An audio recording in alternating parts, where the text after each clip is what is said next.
Good evening. Here's what's happening. We're interrupting our special broadcasting to bring you this special report. Yesterday afternoon, 5 Americans were shot down by other Americans on the airstrip at Port Kaituma, Guyana. One of the dead, Representative Leo Ryan of California. They'd gone to investigate a cult called the People's Temple, headed by a man known as the Reverend Jim Jones, and they were killed by members of that cult. Appalling as that was, it did not prepare us for what was to follow. What you're about to see almost defies description, and some of you may not want to watch it.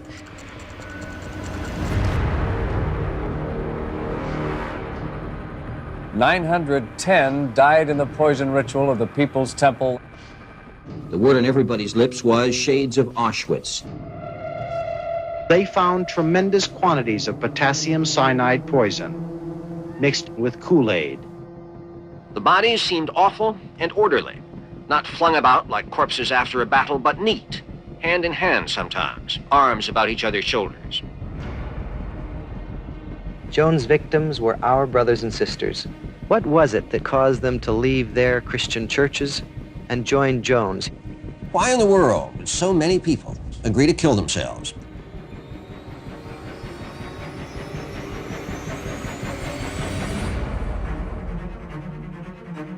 You have never met a man like Jim Jones before.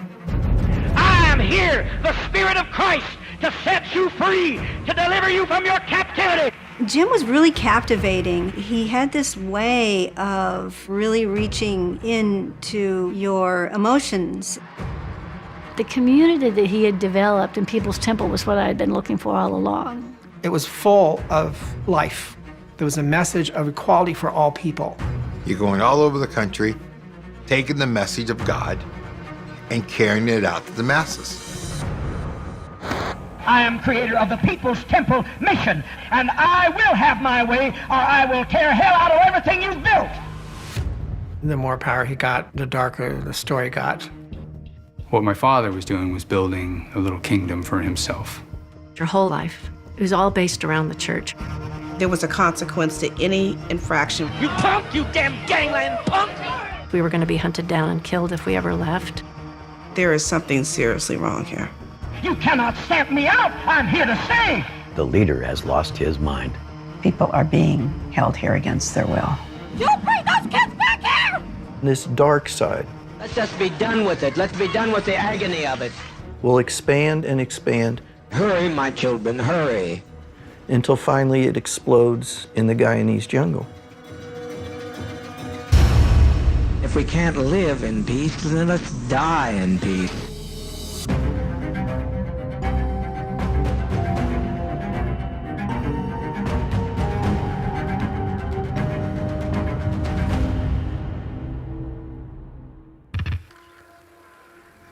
The survivors of the Jonestown suicide murders were met by friends, relatives, and a handful of People's Temple members from San Francisco.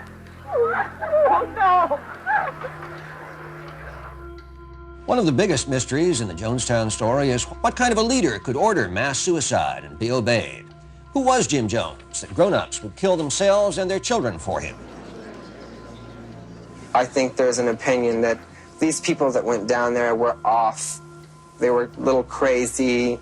They weren't like us. When all they were people who wanted a better life and thought that they were going to get it and worked damn hard to get it.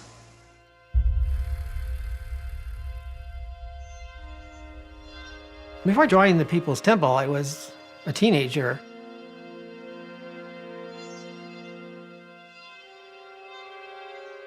Just kind of a little lost soul floating around. I was in an interracial relationship. My first wife was African American. Our relationship was not embraced by family, either hers or mine. Cheryl and I were kind of in the world by ourselves. We had no support system whatsoever and felt very isolated in the world. And when we walked into that temple, it was full of life.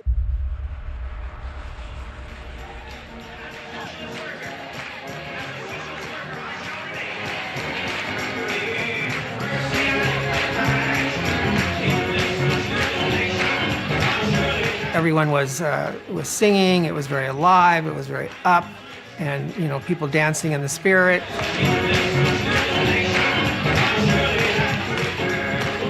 We were embraced as an interracial couple, and there was a message of inclusivity. There was a message of equality for all people. People were passionate. People were engaged. They were talking about that there was this injustice in the world and, discrimination. And so that moved me. I ended up in People's Temple because my sister got involved in heavy drugs and my mother just not knowing where to turn. So a friend of hers told her there's this church that has a drug rehab program for youth. I felt like I was a part of this incredible community that put self aside because there was a greater good. And the greater good was to ensure that babies didn't go to bed hungry, that there was equality for everyone. I liked that. I liked the thought that I could actually make a difference. The first time I went to a People's Temple meeting, as soon as I walked in the door, I felt like I was home.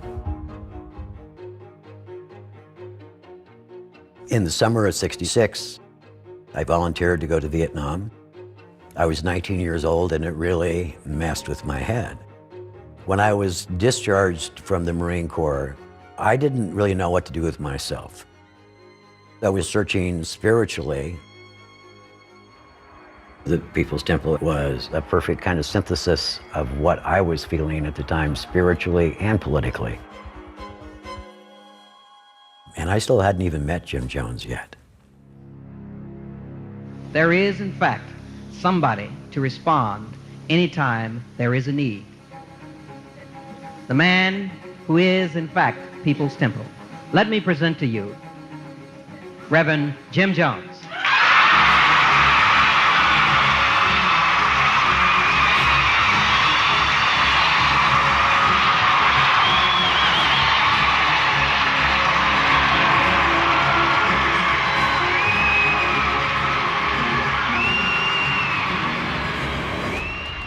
This administration is for no other purpose. That's right.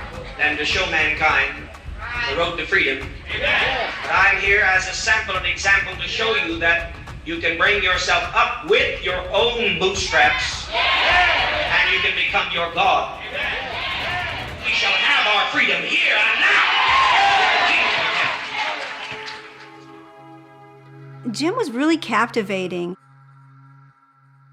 As a child, I just thought, wow, here's a man who has this speaking ability that is dynamic. Think of Martin Luther King at his best in terms of oratory now, and that's who Jones was. From the lowest of economic positions, from the misery of poverty near the railroad tracks, I came to show you that the only God you need is within you. He had this way of really reaching your emotions. He would address each kind of grouping within People's Temple to get us engaged. If you wanted him to be a minister, he would talk about the Bible. If you wanted him to be political, he was absolutely going to include that. Edie? Are your fingers numb in your right hand? Having enormous headaches in your head? Yes. Reach your hands out. Reach your hand out to me. And then there was this other aspect that we had never seen, and that was the healings. Reach the fingers out that are bothering you.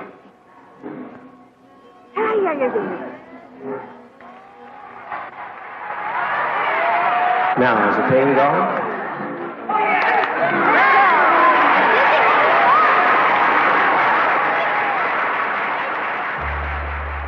The idea that someone could call someone out of the audience, know about them, and then heal them of some ailment, that was amazing. I've never seen anything like that.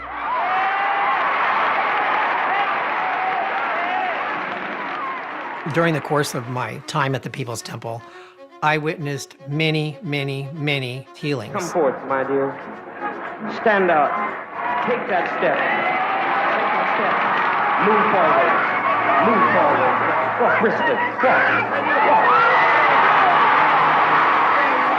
Even though I'm a skeptic, I had to be convinced because what's real is real. What I could see, I could see. He said, in the name of Christ, you're healed. And my pain was gone. And now, a year and a half later, it's still gone. I praise God for that.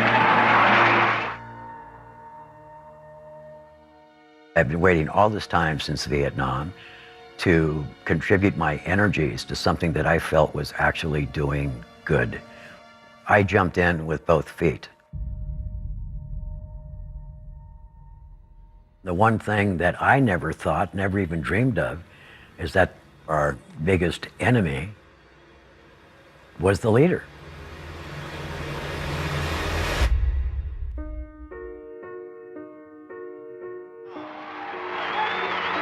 Now will each of you give a very fond embrace or a salutary kiss of greeting to your neighbor. Let's fill this atmosphere with warmth and love. It wasn't just Jim Jones standing there. It was really the ambiance that he created around him. His wife, Marceline, sitting on stage, seemingly, mesmerized by what he was saying. And he'd always talked about himself as a family man. Jim had adopted kids of all different races, so, I was pretty sold that he was a good dad and a good leader. When the Joneses decided to adopt, they came up with the concept of the rainbow family.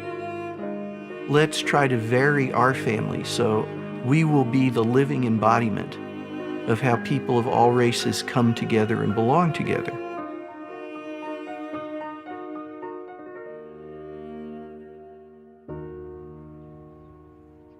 As the story goes, my family went in to adopt a baby girl. And I guess from what my mother used to tell me, I started crying. My mother went over to pick me up. My father came over and saw this black baby in his wife's arms. They looked at the social worker at the orphanage and said, why can't we adopt this child instead? And they kind of went, no. As an African-American child. And my father took this political stance. No, I will adopt any child that we want.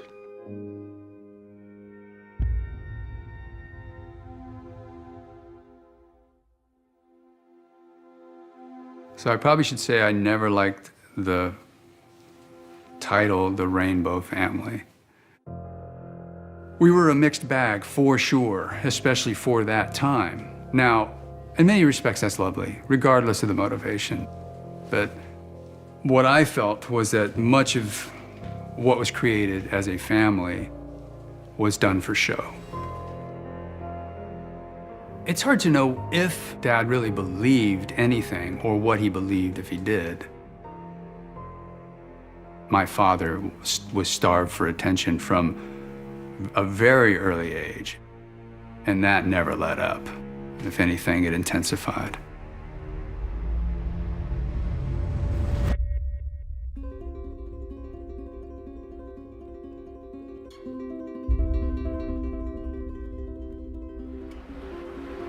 In a little town in Indiana, the moment I think of it, a great deal of pain comes. Jim Jones is born and he's raised in rural Indiana, where, back then, one of the main purposes in life is to fit in, to be like everybody else. And from the time Jim Jones is born, that doesn't happen. Part of the problem are his parents. His father was destroyed by World War I. My Grandma Jones, she wasn't around a lot. So my father wasn't being nurtured in a way that I feel a child is best nurtured. And I think he compensated for that. And so he sought the approval of others in a variety of ways.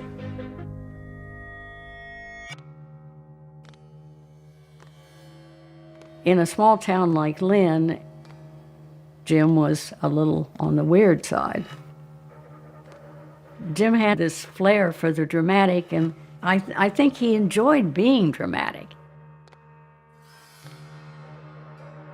He would recruit the other kids to come to elaborate funerals he's holding for roadkill.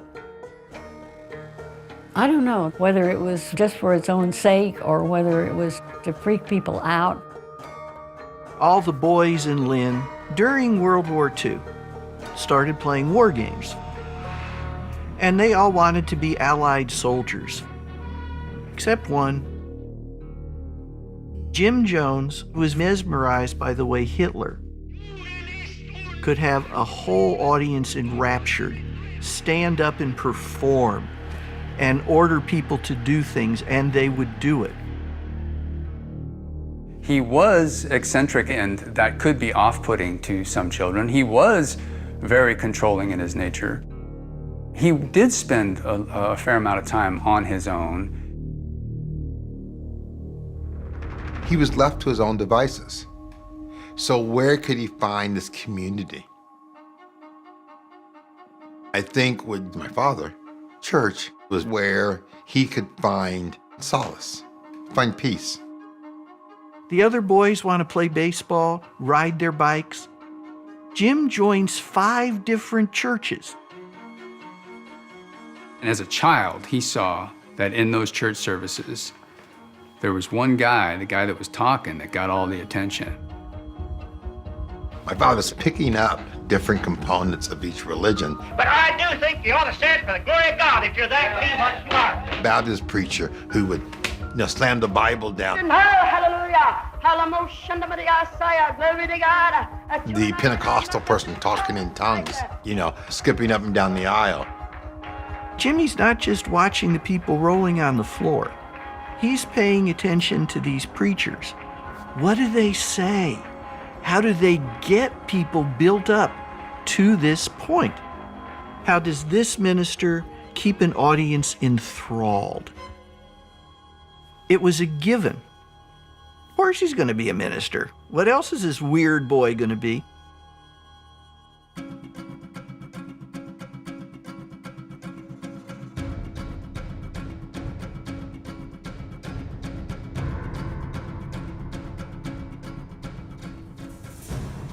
His mother instilled in him this concern for the downtrodden, the have-nots. And I think that he genuinely felt it was wrong that people be judged by the color of their skin or their background or what they come from. His message resonated more with African Americans. They were so tired of the Jim Crow laws. I'm going to tell you one thing, darling. You and me are the same. To the white man, we're the same. They don't think any more of us. They don't want any more to do with us. Jones, in the black community in Indianapolis, becomes a hero. But you can only go so far in Indianapolis. He was not going to be just a small town guy. He wanted to be more universally known. He was not somebody committed to the Word of God or the Bible. He wanted notoriety. He wanted power. Where's the power? That's where I want to go. California, that's the place. That's where you can make things happen. But he had to bring as many of his followers as he could. What's he going to tell them the reason they have to go?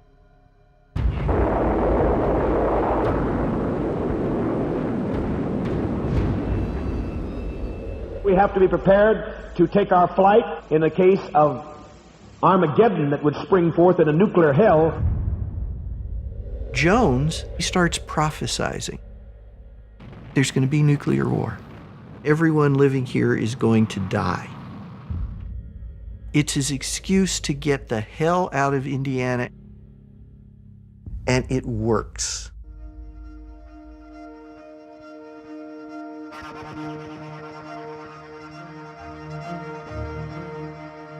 In terms of a darker side that would ultimately end up being the tragedy at Jonestown, I think that that started actually in California.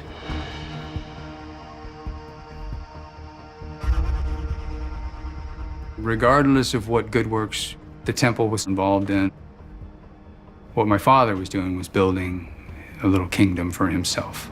I am creator of the People's Temple mission, and I will have my way, or I will tear hell out of everything you've built.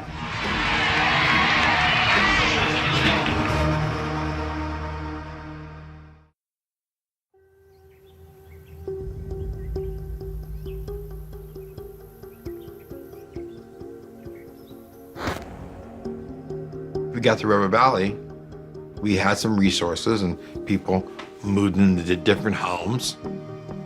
And Jim had bought this home with this big grape field in front of it. And shortly after, Jim had the resources to build a church. When they relocated to Redwood Valley, a new group of people were attracted to the preaching of Jim Jones, and this was this white, educated elite. The membership of People's Temple at that point tripled. My life changed when I moved up to Redwood Valley. It was really kind of nice, having been raised in the city. We were very busy with church activities and duties, and when you went to sleep, you kind of felt like you helped people and accomplished something. But there was something that wasn't right. I shall do all the miracles that you said your God would do and never did. Yeah. I shall come and heal you all the diseases that you prayed for that never happened. I think Jim was a power addict early on. He was always watchful, trying to think how he could control People's Temple members. When People's Temple has grown big enough, Jones can start teaching the real purpose of People's Temple. The only thing that brings perfect justice, freedom, and equality, perfect love in all of its beauty and holiness is socialism. So socialism is wrong. We were being introduced to socialism. Socialism meant that everybody would have the same. There would be no starvation. There would be no one going without any clothes. All the basic needs that a human being is supposed to have, they would have under socialism. He starts encouraging communal living. And let's say in a house that might have been designed for 6 people to live, he'll put 12, 15, or even 20. And they'll sleep on mattresses on the floor. That was so strange to me, but it felt good to sacrifice because the sacrifice was for the greater good. No one realized that Jim was using socialism to bring people in and control people. This is a church that you're either all the way in or all the way out. There's no in between. And this church expected you to give up everything. He didn't want people having sex, because you're supposed to use your sexual energy for the cause. We were always asked to further our commitment. Are you willing to get up your little petty desires and preach your comforts, or are you just full of hot air? I don't own a car. I don't own any new furniture. I never buy any new clothes. I have never bought a new pair of shoes in my life, and that's why I am free. You're not free. You're a slave. You're doing just exactly what the man wants you to do. Everything went to People's Temple. All the things that my mother had, antiques, china, and his beautiful home in Ukiah. My mother gave her house up for Jim Jones. The whole idea of going communal is that you start to cut down on the outside influence. Everybody is working as much as possible. Jones said to one of his followers, the key is keep them poor, keep them tired, and they'll never leave. Jones' spiel was that family relationships are the sickest relationships of all. So the families were separated. I cared for 4 children myself that were not mine. They were someone else's children. Now Jones wants his followers to refer to him and Marceline as father and mother. Marceline loved the idea they were a team. They were working together. He pretended he was a family man, but really that was all a facade. That was all the public persona. Nothing is as it appears. Most people had no idea Jim was not being faithful. He found another long-term companion. Her name was Carolyn Layton. And Carolyn was absolutely enraptured of Jim Jones. The things he was saying and doing mirrored her beliefs. As a young child, I think I first started noticing that when Jim would leave at night and come home in the morning, his not being faithful. It was just wrong. I was mortified, horrified by it. That's what my esteem for him gradually fell apart. Eventually, I remember my mother wanting a divorce. She wanted the kids. And Jim said, "You will die before you take my kids away from me." This dark side that appears really for the first time in Ukiah will expand and expand until finally it explodes in the Guyanese jungle.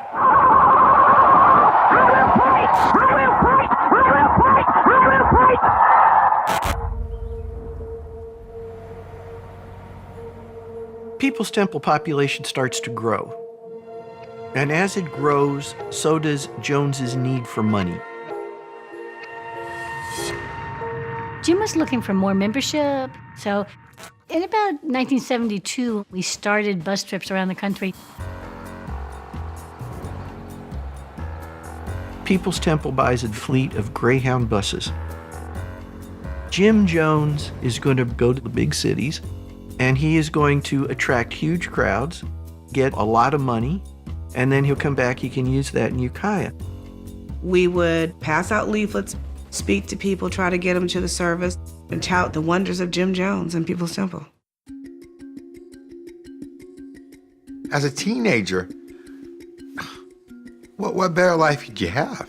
You're hanging out with all your friends, you're going all over the country, and taking the message of God and carrying it out to the masses. Along the way, people always joined. A couple buses aren't filled. That's so as people want to join, they can just get on the bus and go with him. And as his following grows, they find peripheral ways to make money. They start selling pictures that Jones has blessed. This picture here would sell for $5. This is another picture that he had for protection, you know. And if you don't have money for the pictures, give us your name and address, and Reverend Jones will bless a penny, and you'll be in his prayers. They market all kinds of things. Money comes pouring in. Don't need to worry if they throw you out of church. I'll get you on that Greyhound bus if you don't have a penny. And I'll give you the finest room you ever saw. Just get on my bus and I'll take you on to the promised land. Hey, Spirit! God! The man is a master entertainer. Everything is planned to the minute. And then come the healings. Sister Ingram, you're concerned about the losing of your sight. Take your glasses off. You concentrate hard. How many fingers? 3.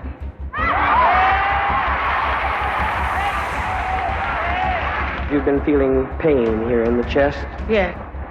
Look at my face. Where's your pain? Don't read it,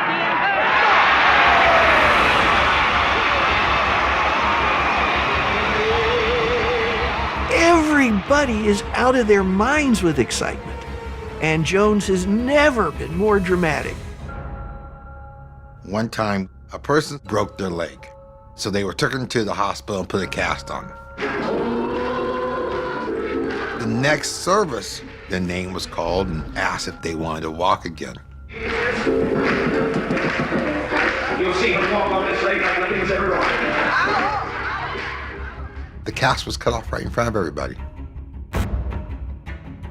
The leg was broken yesterday. Now run.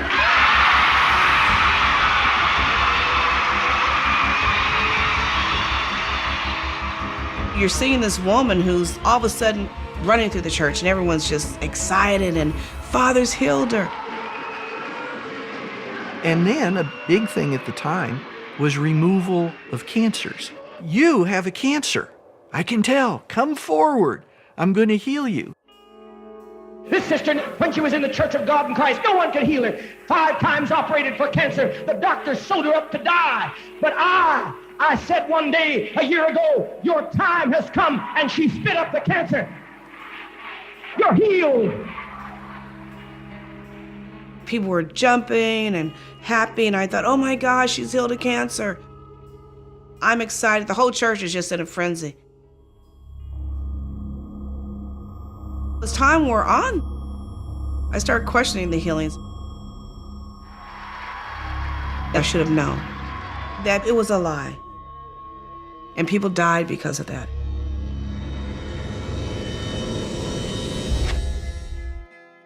As time wore on, I started questioning the healings.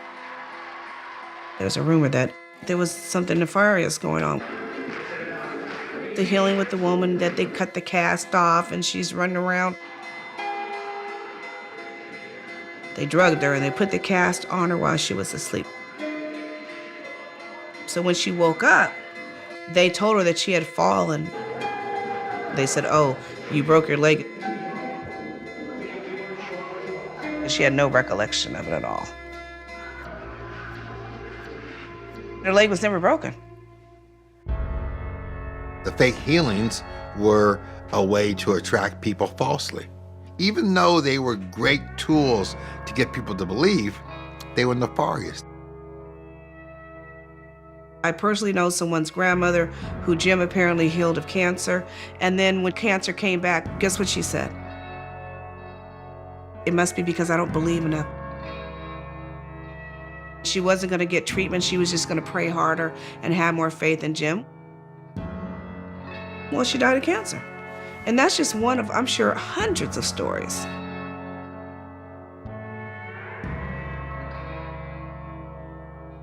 This is one of those areas where that should have been a red flag that I just ignored. I'm not saying it's right, but I believe the temple was an opportunity to create something that was truly great.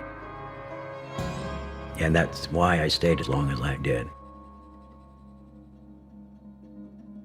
The temple was set up so no one could join the church without first being checked out thoroughly by Jones. Everything required him to be involved. And the pressure got to him. And Jones became an abuser of drugs. Jim Jones shared with the congregation that he had to take something to keep him up because he worked 24/7, 24 hours a day for the cause of socialism. He needed amphetamines to get up and keep going. His schedule would last from early in the morning until 2 or 3 a.m. So he was sleeping maybe 3 or 4 hours a night. And then when he could rest, he had to take tranquilizers to come down. And I must say it is a great effort to be God. I wish it upon another, but no one else has the faculty that I do. In the meantime, I shall be God, and beside me there shall be no other. I had no idea that Jim was on drugs. No idea at all. Later, I would discover the sunglasses was because he was hiding the way his eyes looked. Everybody remembers that Jim Jones always wore dark glasses. It was one of his signature appearance things. And he told everyone it was because the Spirit of the Lord was so powerful in him. If you looked directly in his eyes, you might be burned on the spot. But the real reason he did was his eyes were so red and watery and swollen from the drug use. As he was taking more and more drugs, you know, his personality changed. Behind the scenes, Jim's narcissism was just uncontained. And he was surrounded by mistresses. The women that Jones was having sex with almost all considered it an honor to do this for Father. He portrayed himself as a martyr, that he would have to have sex with these different members to solidify their alliance, to solidify their loyalty. He made a lot of really crude remarks. If I need to get you to socialism on the tip of my dick, I'll do it. Each time he had sex with somebody, he did it as one more notch in his belt of how to become yet more powerful. Jones always said, the ends justifies the means, which means you can do anything you need to do to get to where you want to go, because the goal is for the greater good. So no matter how you get there, which excuses anything, any behaviors at all.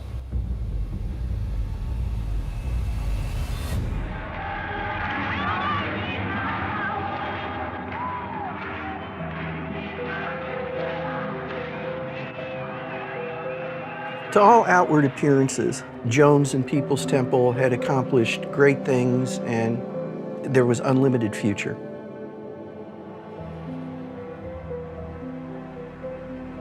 But the lust for power continues to grow. He would create enemies to bind his followers closer. The government was out to get us, and it was a conspiracy.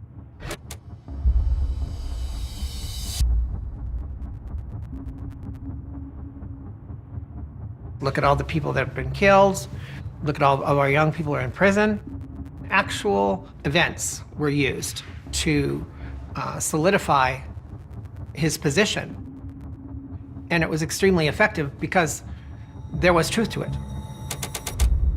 I just come in from Washington, just flew in on the plane from the conference with the top-notch leaders. I listened to them talk about planned takeovers. I listened to them to talk about it like it was just an ordinary Sunday school picnic. Task Force warns nation to get ready for riots and to get ready for martial law. They're going to put all the poor people away, and they're going to come for you. They're going to come for your children. There was so much paranoia about the ways that law enforcement was going to break up the community of People's Temple. They looked at themselves as people who were being persecuted from the outside. We ended up going to church more and more. Before you knew it, your whole life, it was all based around the church. Now we're in an isolationist mode, where Jim would tell us that that black people were going to be put in concentration camps. Dictatorships that can come in like they did with the Japanese. So this country won't ever do that. It did it already. He's tapping into people's fears. He's tapping into people's insecurities. The paranoia was real in People's Temple. Get ready for identification marks to be put on your body, and an identification number even necessary tattooed on you. You say, oh, America wouldn't do that. Don't talk to me about what America would not do. We lived through Martin being assassinated. We've lived through Malcolm being assassinated. We lived through Robert Kennedy being assassinated. Assassination for leaders was something you thought about. Jim was saying that he was getting death threats because he was making such a difference and stirring up so much controversy in the community of bringing black people and white people together that he was a threat to the status quo.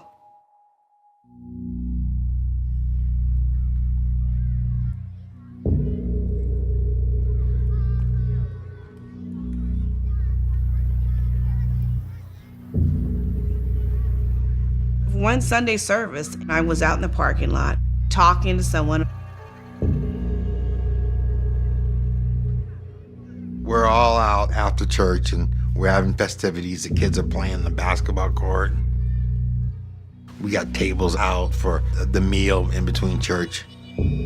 Bright, sunny, beautiful day. We were enjoying ourselves.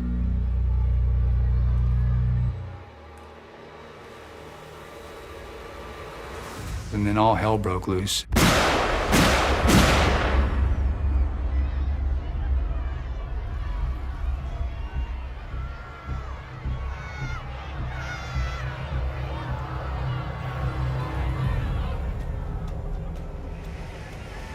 People were screaming, "Father shot."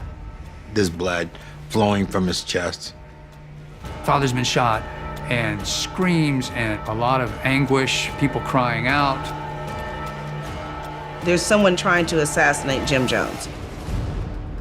Then they rushed everybody into the temple. We're scared because we don't know if someone else is out there shooting. Was it one shooter? Was it more than one shooter? And so we're in the temple and people are just in a panic that we might lose Father. A mourning quiet comes over the whole community. I was really afraid. The idea of outside threat, the idea of them and us, if you weren't with us, you were against us, that was the message we heard constantly.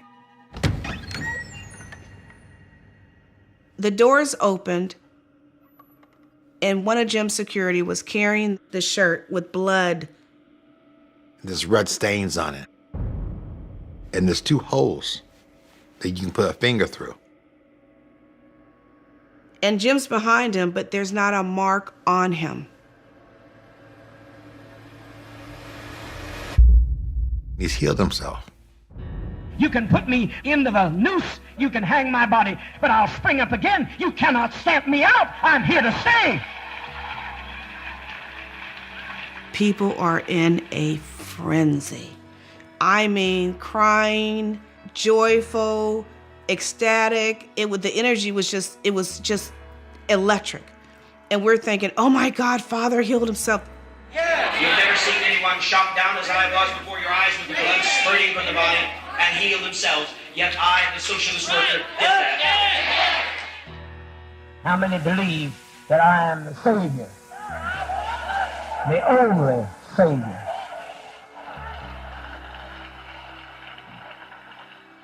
They were convinced that this man is God. It brought people together.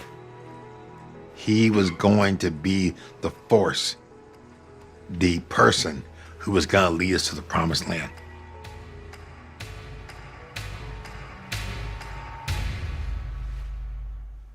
It wasn't until later that I knew that that was fake. Later on, I learned from my mother how that had gone down and that blanks were fired to fake this attack. I don't know how it was faked, but my father was always looking for ways to create drama so that he could be the savior and the champion within all that drama. Everything he did was a test to see how many people were going to stay and how many people were going to leave.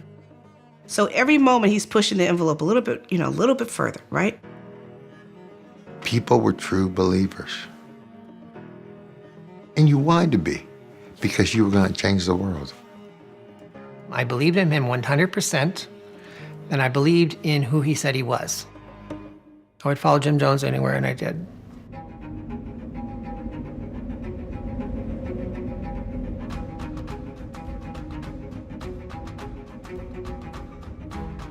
When we moved to San Francisco, things went to the next level. People's Temple is getting more people, they're getting more money, the fame is spreading. But you can only go so far in Redwood Valley. In San Francisco, we have more political strength, and that's important. You got the backing of some people. We build outside of the city, we don't have that backing. In San Francisco, he is going to gradually insinuate himself until he becomes a power broker.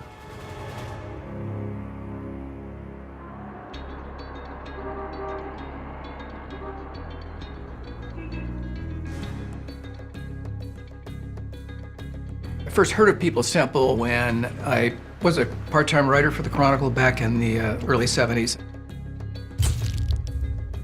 They would turn out big crowds at rallies. The city was full of groups that had shown they weren't happy with conventional life.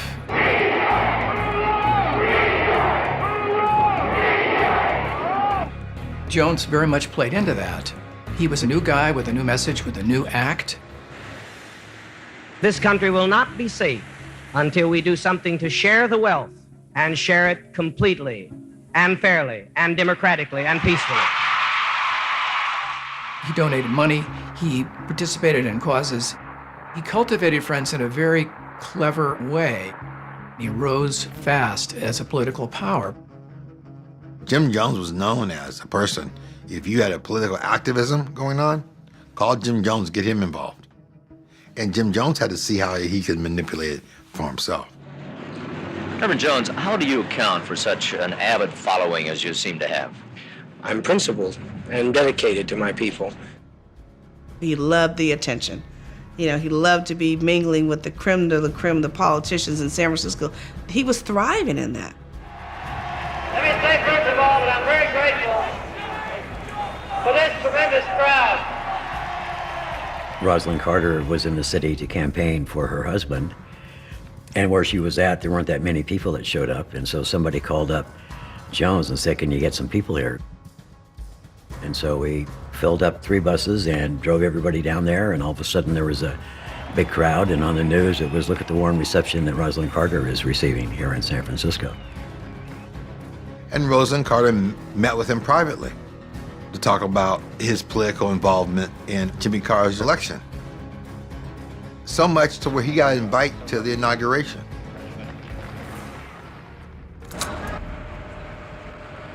The legend of Jim Jones and People's Temple is out there, and money comes pouring in.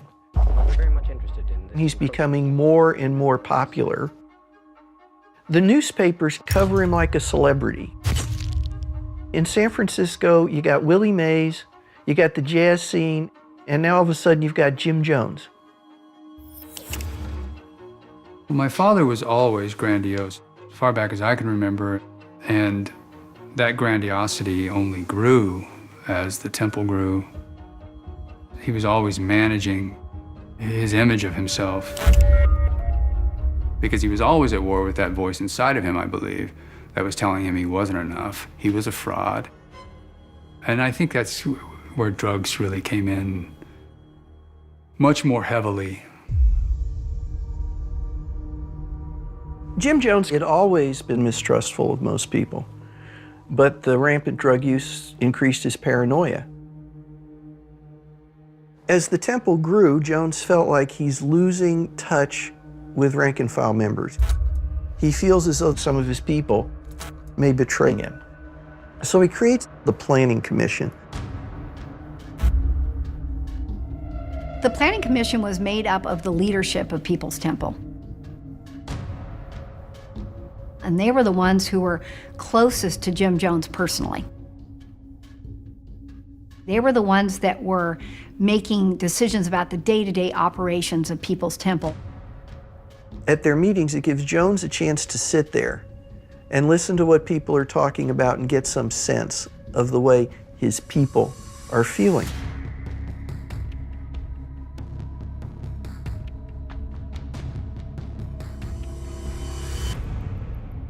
I was on the Planning Commission for 5 years. During a Planning Commission meeting, I'd pass around a paper, and people who had information about how somebody was doing would write down notes. I'd type it up and then give it to Jim and the secretaries. It became more of a spying on you thing. The Planning Commission of the People's Temple, as far as I was concerned, was an enforcement agency. If you got called to the Planning Commission, you were in some serious, serious trouble. There was a consequence to any infraction, whether it be you fell asleep during a meeting, someone reported that you were having an affair with someone else. I was called to the Planning Commission. I had just gotten my ears pierced. Jim Jones said, well, what did you do that for? Well, bourgeois is that. And I made some remark and they all just jumped me. All these people had started pounding me and stuff. And I think they ripped the earrings out. I was not considered by Jim Jones as one of the faithful. I got in trouble a lot.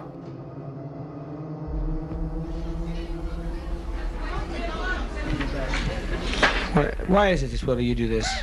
I save you from worse than death. That I was just pissed at the time. I don't think you'll change where you're going. I mean, I know you're gonna kick my ass, but really, John, get out of the way. Let the seniors have it. You punk! You goddamn gangland punk! You've caused us trouble week after week, month after month. Got my blood pressure boiling. Punk, motherfucker! It's so sickening I can't hardly talk about it.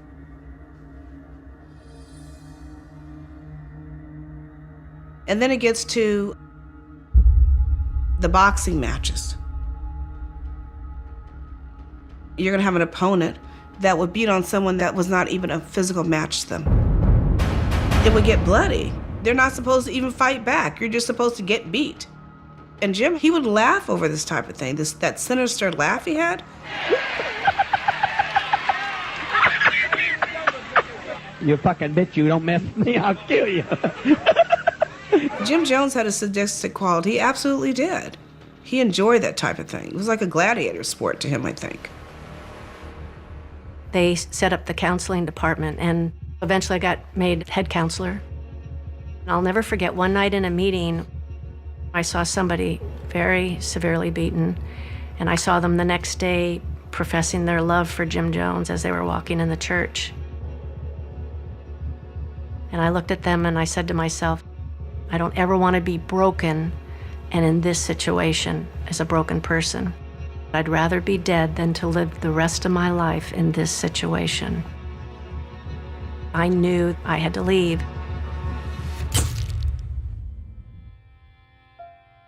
From the time he organized his first storefront church in Indianapolis, Jones took it personally anytime anybody left. He couldn't stand it.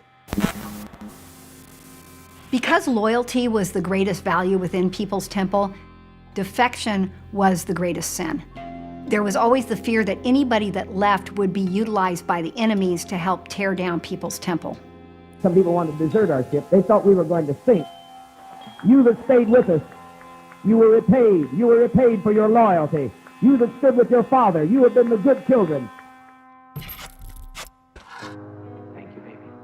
He preaches that once you're in with us, you're part of us forever. He has members sign statements claiming that they have done all sorts of terrible things, from committing cold-blooded murder to planning the assassination of the President of the United States.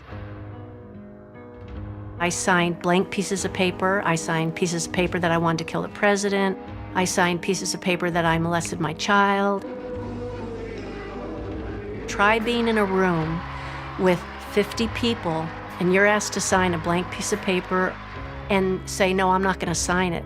If you didn't sign it, they're like, oh, are you thinking about leaving? Should we be concerned about you? He's got something on everyone, all of it manufactured, but making it clear, if you leave this church, we'll make it hard on you. I was done, spent. Grace Stone was People's Temple royalty. She had a child while in the church. Jones claimed the child as his. She knew a lot about church activities. She was very informed on how the church operated. But then the personal stuff, the beatings, were just too heavy a memory and experience for her to ignore. I'll never forget, we were on a cross-country trip, and one of the members came to me and he said, Grace, please stop acting out, stop acting up. He said, they're talking about you, they're gonna get you when we get back, and they're gonna beat you up. And I said to myself, I'll never allow myself to get beaten. I knew I had to leave. And I just gathered some stuff. I didn't tell anyone I was leaving. I snuck out.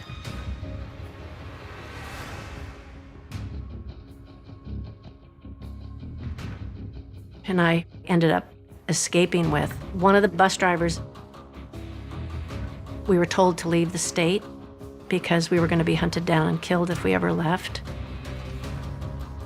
She left the temple, but leaving her son behind. She knew that she couldn't probably pry him loose and get away like that.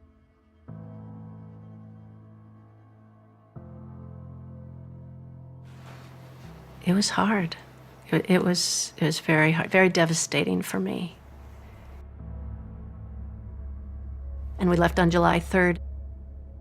And I'll never forget, we woke up to what we thought were gunshots. We sat up and we went, oh my God, they've already found us.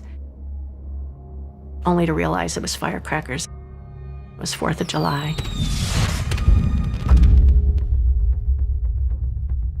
Life has no meaning other than principle, and I could not let this child go with that criminal, Mrs. Grace Stone. It seems that some people have lost their way. Tragically lost their way. What kind of morality would cause her to do this to Father? Every time someone would leave, Jones would absolutely lose it. Jones was so paranoid about the loyalty of his people, he decided he would give the Planning Commission members the ultimate test.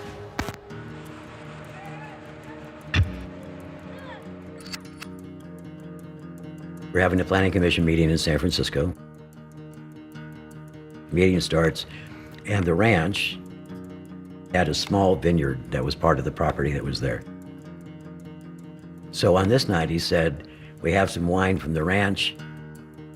Everybody's invited to have some. There were styrofoam cups, like half filled with wine. Drank the wine.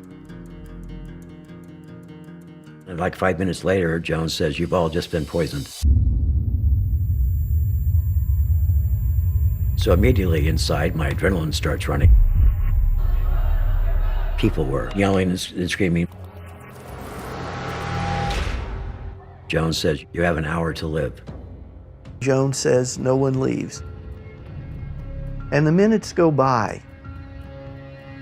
People start saying, I can feel myself dying, I'm feeling faint.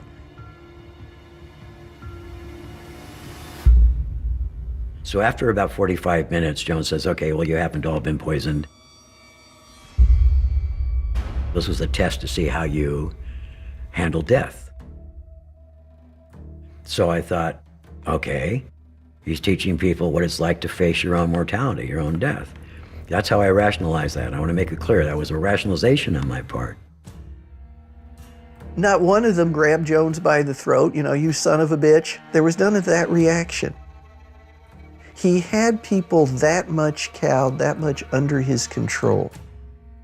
He really enjoyed seeing what people did, and it was a test of loyalty, right? Are these people really willing to just lay down now that I told them I've killed them? He was very sadistic at that point.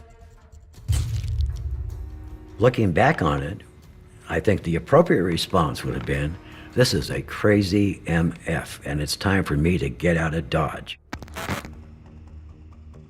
It's clear that as early as 1974 that Jim Jones realizes that some of the practices of People's Temple cannot be sustained. The punitive practices with people, Goddamn gangland punk! the paranoid practices, all these things eventually mean that law enforcement is going to come in and break up People's Temple. He needed a place that they could escape to in case criticism became too great and in case Jim Jones himself was in danger of being arrested.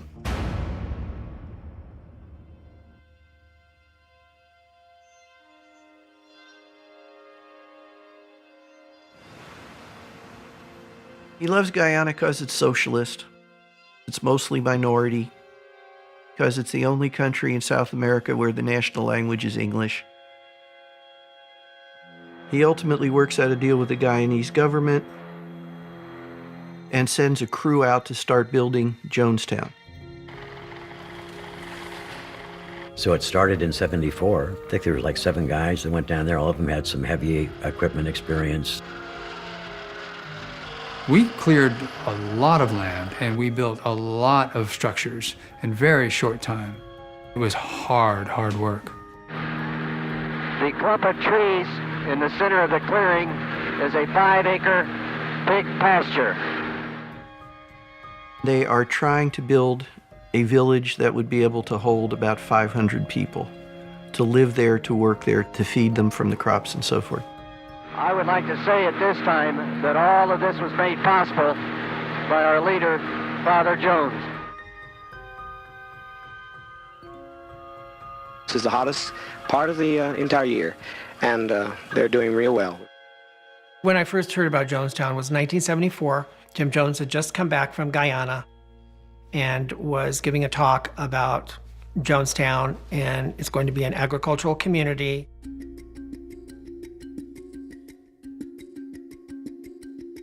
Back over here is the area that we're clearing for more planting. Potatoes and carrots and edos and papaya. We could grow our own food, and there would be a community, and there wouldn't be any violence or racism. And it was going to be the promised land. Darren, how do you like it here in the Promised Land? Mine is better than Ukiah. My name is Anthony Simon. I'm here in the Promised Land. My name is Don Swaney, and I'm grateful to be down here. I'm working on a fishing trawler, and I enjoy going down the rivers, meeting new people. It's more freer down here, and it's more beautiful.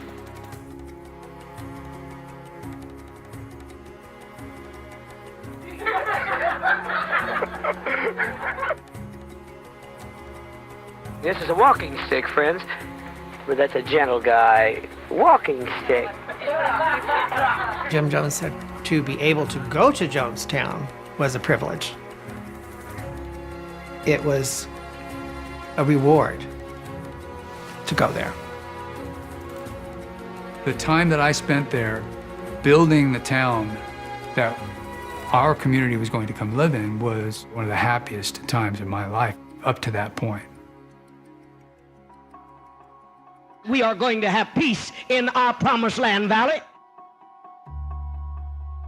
Now, in retrospect, I know much of what he said at that time was just a flat-out lie. You were chosen to bring deliverance to this continent. You are the sons and daughters of the Most High God.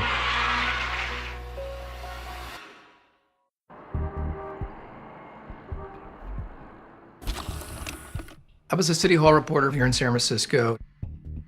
I noticed Jones at a lot of events where he would bring in huge numbers of people for inconsequential meetings. So that piqued my curiosity. Why does he behave this way? Isn't it unusual for a religious figure to travel in this kind of exalted way? I thought there was more to Jim Jones. So I went to a local California magazine at the time called New West, and they said, okay, let's see what you got. I had heard Marshall Kilduff had been looking for me, and Jeannie and Al Mills, who had defected before I did, called me one night and they said, oh, we're going to do an article. And I said that I would too, that I wasn't going to let him do it alone, that I would speak as well. The ex-members, the folks who had fled the church, said, here's what you don't know. And I think we were there till like 3 o'clock in the morning. I told him everything. The more power that he got, the sicker he got. The whippings got worse and worse. Our daughter was beaten 75 times with a board. I ran with my child out, got into my car, and he was yelling my name as I left. He told me that there would be an accident in which all three of us would be killed. Once you enter people's temple, you don't leave, or you don't leave very easily.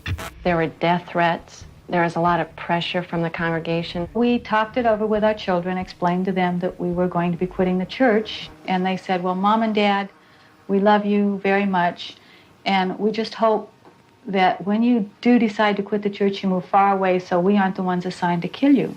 I don't think I really realized how dangerous a position that I was in, but I discredit it to being young and not knowing any differently or any better. I think what we had to say needed to be heard, because in the past, Jim had always been able to stifle any bad press like that. So they were just blown away by what we had to say.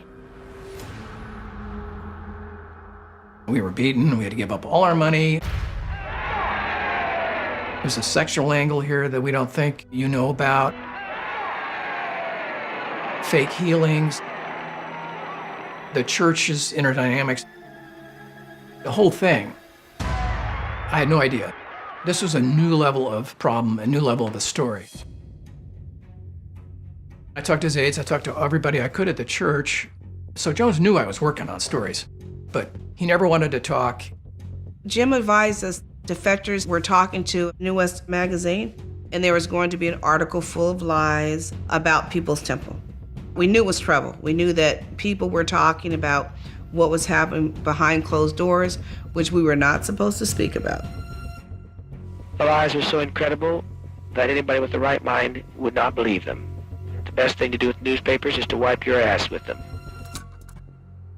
Jones knew maybe his followers initially are going to believe in him.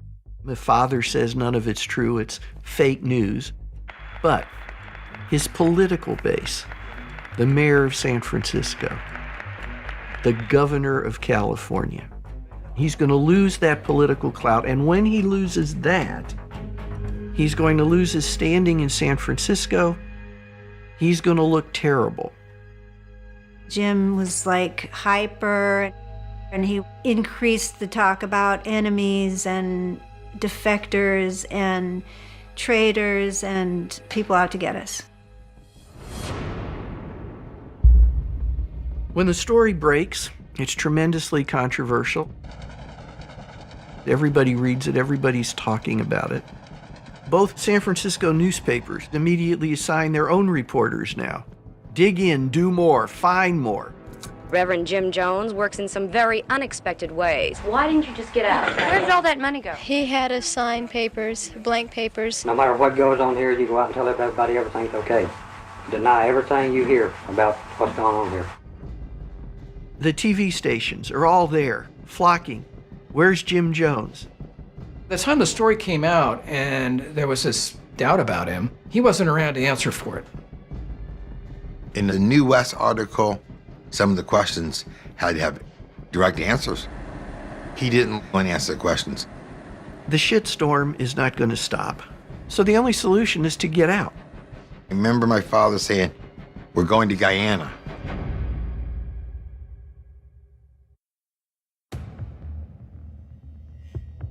I think that Jim Jones was afraid to face the publicity and answer the questions here in this country. After the New West article backlash had happened, groundswell started. What's the story behind Jim Jones? Was all the magic that People's Temple put out, was it true? And if you scratch the surface a little bit, you saw maybe it wasn't. In Guyana, Jim Jones was outraged by the New West article, and he was also very frightened. He was afraid that this would give the detractors of People's Temple the ability to break up the church. The original plan was that as soon as all this died down, he'd be back, but it's not dying down. What he's got to do is he's now got to make Jonestown the focal point of People's Temple. And now suddenly Jim Jones wants virtually everybody in People's Temple to get over there. I wasn't given a reason why I was going to Jonestown. Things were in such a frenzy. It was just, let's get people down there now.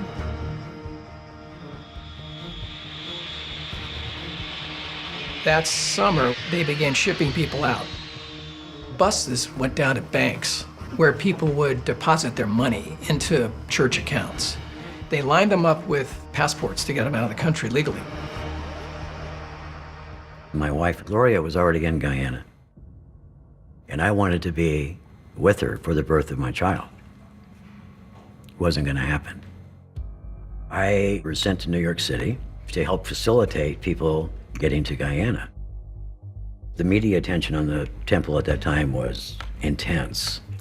So they would fly out of different airports, whether it was Los Angeles, Sacramento, San Francisco, and they would fly on different airlines, and they would fly in groups of 3. They always sat apart from each other. Nobody recognized anybody else. And there was a flight every day at 4:30.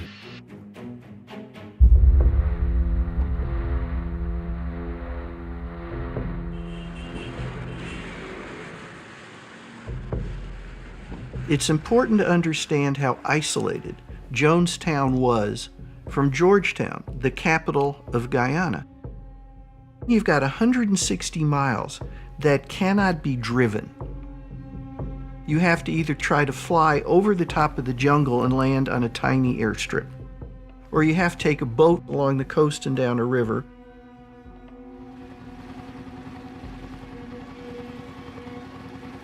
It was a 19-hour boat trip from Georgetown up a river, way, way, way, way up the river. I was seasick. It was not a pleasant trip, but part of me was happy. It's like, don't complain because you're on the way to the promised land.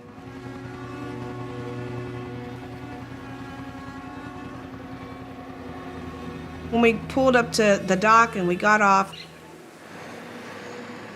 I was still apprehensive.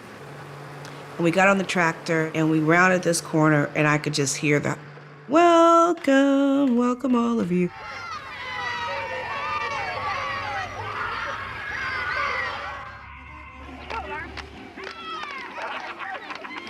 What a swing, what liberation brings. Jonestown was a town, it was a community. From the doctor's office to the pharmacy. Medications here, one whole shelf that goes half the warehouse length. We have medical manuals, even how we could do surgery if we had to, if the civilizations we know it now began to crumble. To the classrooms, to the kitchen.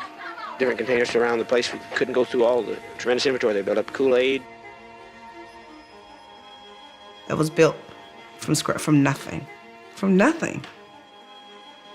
It was really kind of remarkable that this whole little town was built in the middle of the jungle, far, far away from anything.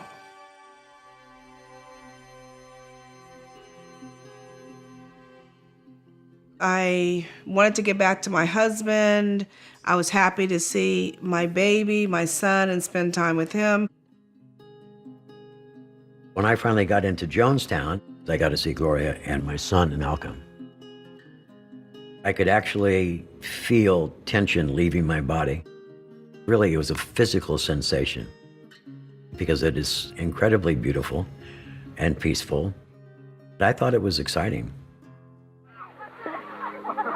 We've been building this community. As I look out over it, is the most fantastic thing, and we have made this part of the country. We've enriched it by everything that's growing and all these beautiful buildings and our medical clinic and our lovely homes. A typical day in Jonestown was up at 5 o'clock. There would be someone on the side of the cabin with the stick. 5 o'clock, 5 o'clock, so 5 o'clock. We worked 6 days a week, and I was okay with that because I felt like I was building something. And now I was really a good socialist.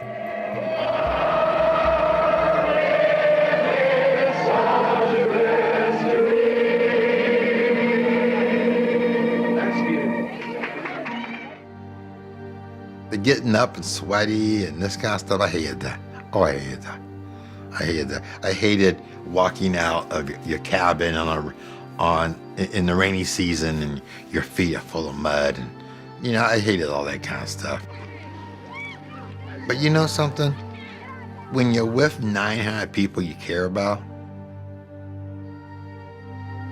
it didn't seem that bad.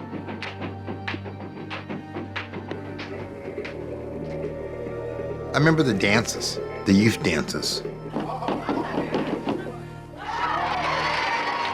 I remember some of the meetings that my father did, and we talked about building a new world, you know? Those are powerful to me. I felt like we were Che Guevara building a new world. That's how I felt. The people united will never be defeated. The people united will never be defeated.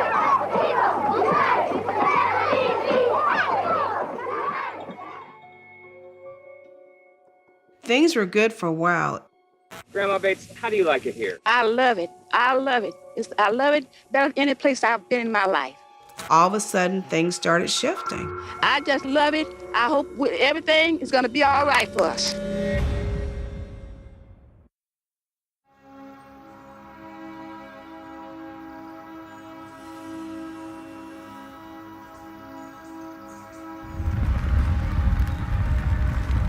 Jonestown was ill-equipped to provide a life for all the people that arrived.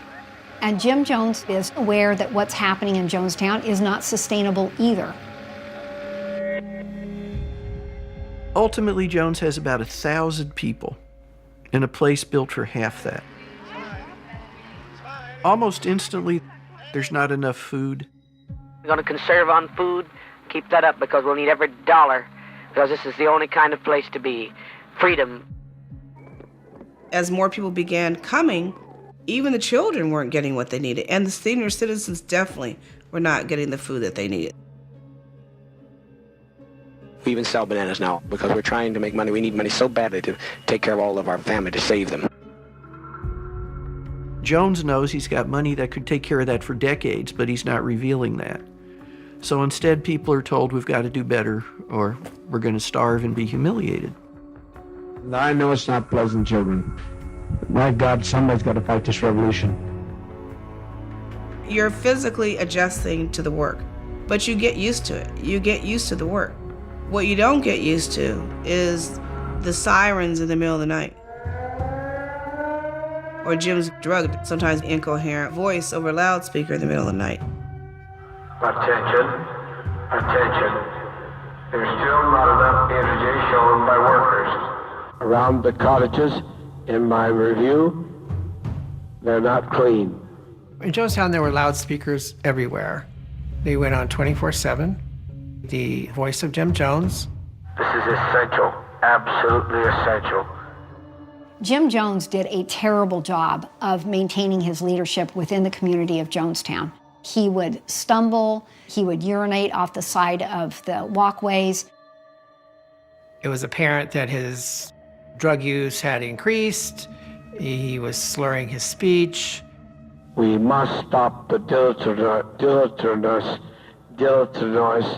dilatory way in which some people regard their own property.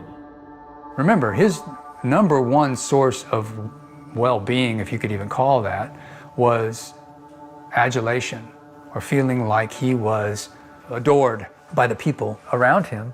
And now his source was finite. It was the same people every day, same thing. So what he tried to do was just escalate things. You people all tighten me up. God damn you sons of bitches. God damn you. Because you sons of bitches, anything I do, you gotta do. God damn you. Why don't you work like I do then? Why don't you take the burdens I do then? So I'm looking at all this, I'm seeing this, and I'm starting to really acknowledge what I'm seeing as not my imagination or not my ability to be a good socialist, but the fact that there is something seriously wrong here. I think Dad was very much aware of the fact that our town could not last. What we were doing was not sustainable. As Jim Jones realized what was happening at Jonestown was a kind of failed experiment, he and his leadership began to ask themselves, how can we still succeed in terms of history? And so we're an egalitarian community that's going to show the world how we can live as a utopian gathering of people became instead, how do we show the world what a truly committed group of people would do if they are threatened with the disintegration of their community? The people that went to Jonestown wanted to believe in something. I'm no longer a man. I'm a revolution. I am the mighty wind of revolutionary change. And they wanted to make a better world. I never saw us dying from within. I never, ever saw it coming.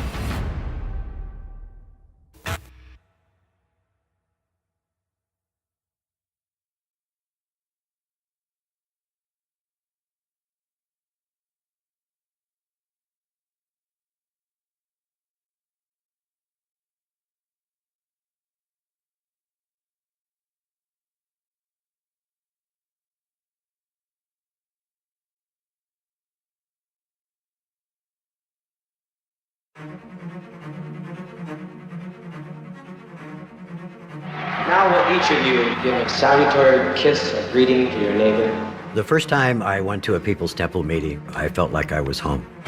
When Jim Jones was up on stage, the whole audience was hanging on every word he said. But the more power he got, the darker the story got. Jim was a power addict, always trying to think how he could control people's temple members. Reverend Jones, how do you account for such an avid following? I'm principled and dedicated to my people. When we moved to San Francisco, things went to the next level. But the rampant drug use increased his paranoia. You punk! You goddamn gangland punk! The more power he got, the sicker he got. When the story came out, he wasn't around to answer for it. I remember my father saying, "We're going to Guyana." In Jonestown, things were good for a while, but then things started shifting. Our town could not last. I know it's not pleasant, children. My God, somebody's got to fight this revolution.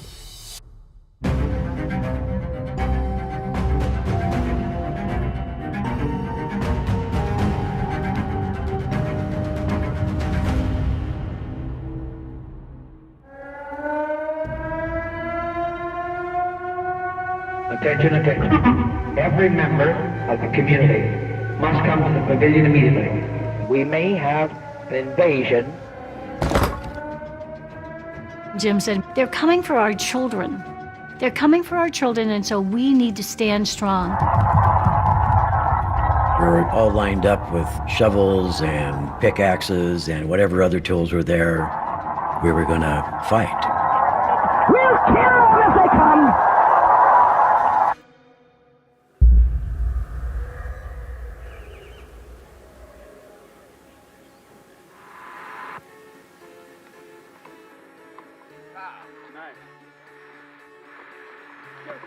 You don't know what you're missing down here? These are potato chips made from plantain, and they're more delicious. They're a combination of a potato chip and a French fry. And radishes, Here are the people at the table eating an afternoon snack. That's another sunny day.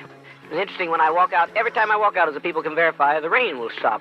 So that's been amazing. I think there are many different reasons people went to Jonestown. It had a lot to do with peer pressure. For many of them, they were probably hopeful. You know, we can be a happy community again. You all happy? You here? You happy, Tom? Yes. Everybody's happy down here. You can see that that's an obvious fact. The story was we were going to paradise, the grand utopia. But we're trying to feed over 900 people down there. It was a battle we wouldn't win. And probably Dad saw that. So the drama just escalated, which only weakened all of us and frightened all of us and frankly drew us more into his own sickness. As time grew on, the difference in Jim Jones was very marked. I think Dad was feeling lost in Jonestown. He could no longer parade about and convince himself of how grand he is. His drug use just at that point was off the charts. He's passed out half the time in his cabin. He blows up physically. He's terribly bloated. So instead of seeing, their godlike leader, it's just a fat, sweaty man. He loses any claim to divinity because they're too close to him now. There's no place for him to go hide. The punishments did get much more severe. They had this hole that they put people in. This item called the box. People were put in there for punishment purposes. A person would be blindfolded, and they would be told eels and leeches were in there. You want to die, do you? I don't give a shit tonight. We put him in the fucking box tonight. How about going in the box tonight? Dad. Put your hand in there. Put your hand in there. We might as well be free from you. Nobody else see it. Nobody else see it. You couldn't trust anyone with any information. Children turned in their parents. So if anyone asks you, oh, how do you like Jonestown? I love it. It's great. Hello, family. Greetings from a truly promised land, prepared by Father. Hello, family. Thank Father I have a chance to talk to you. And The mail was definitely censored. I didn't get all the letters that were sent to me.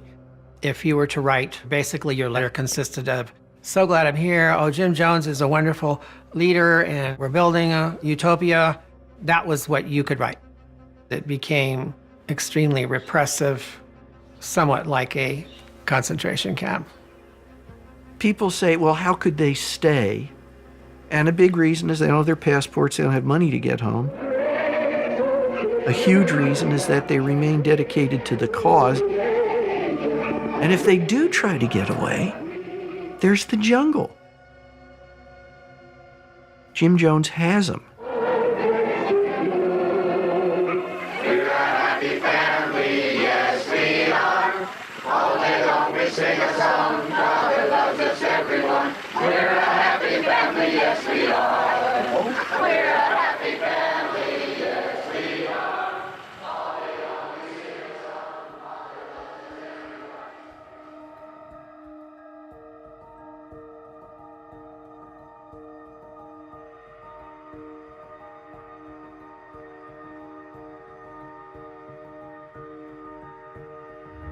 While the people inside this Ukiah home say they fear for the lives of their friends and family far away in that People's Temple in Guyana, that Reverend Jim Jones works in some very unexpected ways. But they say that talking about it is worth it. Well, yeah, they try to give you the impression that you know, that everything you hear is not the truth and that everything is beautiful down there. And somehow Jim Jones has an ability to control their minds, and as long as those minds are controlled, I'm afraid there's a potential for some danger. The concerned relatives was the label for the unhappy ex-members as well as parents who wanted access to the temple's members in Guyana. This is not a commune, this is not a church, this is just insanity. They were having no luck getting through to their family members. They were turned away. Their letters were sent back with simplistic kind of go-away messages. That these folks were very bothered by that treatment. I really feel, and anybody can question me, I'll submit myself to tests, I'll talk to psychiatrists, whatever, but I believe I was brainwashed. We met with the press. I said, you know, I was there for 6 years. I said, I know what Jim is capable of.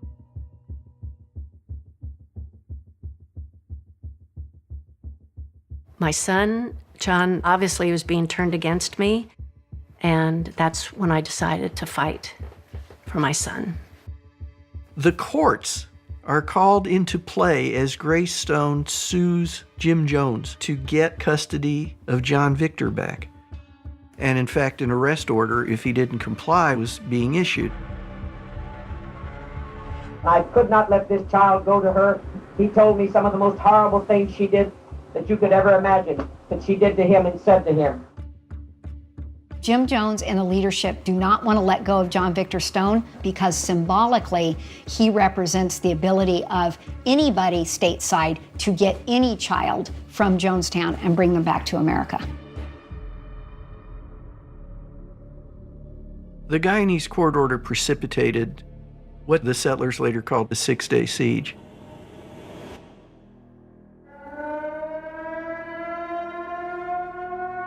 Every member of the community must come to the pavilion immediately.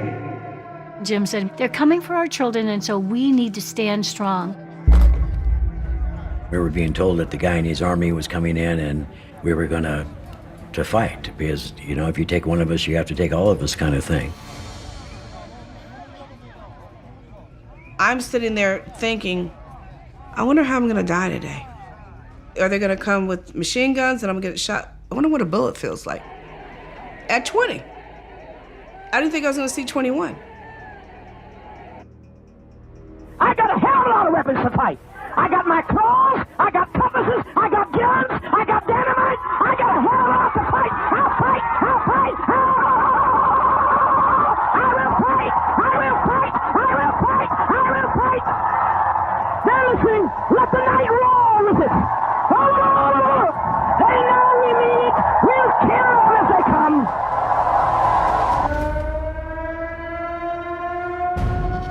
Jim told us that we were under attack by the Guyanese army. And we're up all night like a human chain with our machetes, there's guns, there's people, the security is out. We'd stand there, and then after a while, Jim would say, well, they're not going to come tonight. And then he sends us to bed. And then the next night can happen again. It was 6 days of being told that you're under attack and you might die at any moment. We weren't getting any rest. People were exhausted.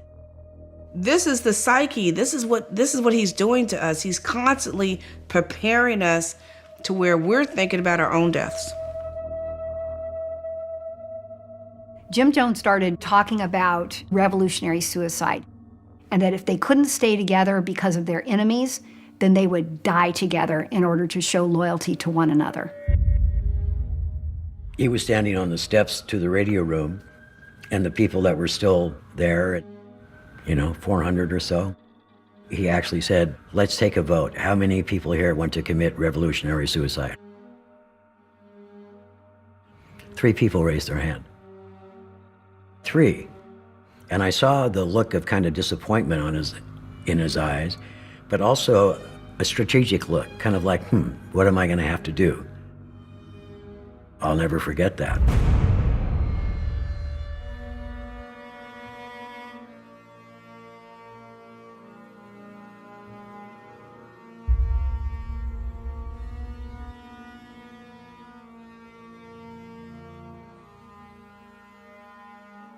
The whole thing was that we were under attack by the Guyanese government. And then years later, we find out that it was really over the custody battle. So what are you going to do? So what am I going to do now? Well, I've been fighting this legal case for 2 years, trying to get John, and I'll just keep on trying and trying. I'm getting John Stone out of there, no matter what I have to do.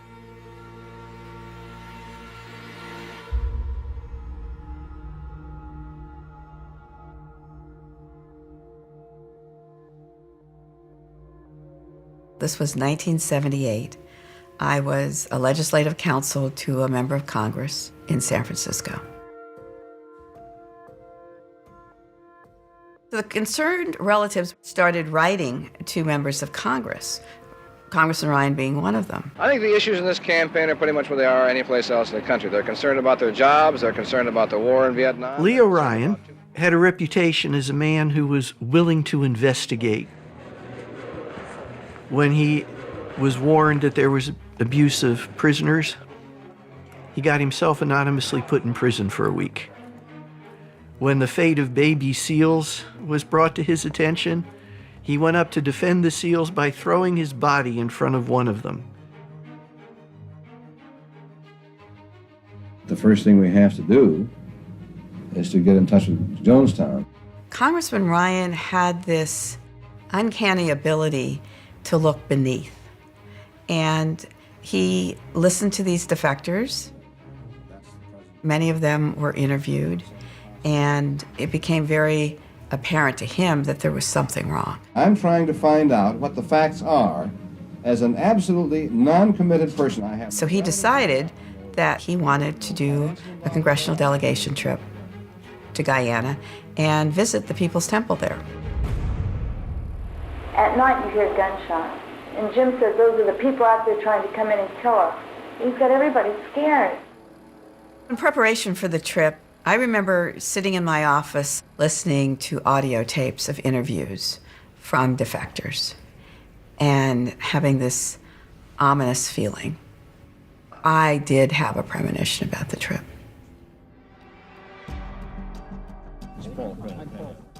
I did try to warn Congressman Ryan. I don't think anybody heard us, or they didn't believe us. You say there's a lot of this and you can't believe that. I'm telling you that you have never met up with a man like Jim Jones.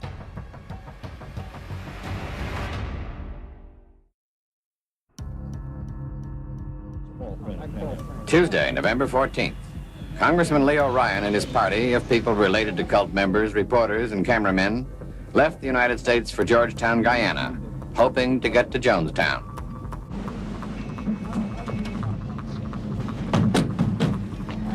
When Leo Ryan and the concerned relatives and the media arrive in Georgetown, they have a couple tough days. Ryan is trying to get permission to enter Jonestown. Jones says no. Yankees go home. And that's the present somewhat hostile attitude of the People's Temple. Harris heard some ominous things about Jonestown in an interview with a former leader of the cult who had defected. If your mother and your sisters and brother wanted to leave Jonestown, wouldn't they just leave? They can't. They're in a jungle with guards, with guns. They can't.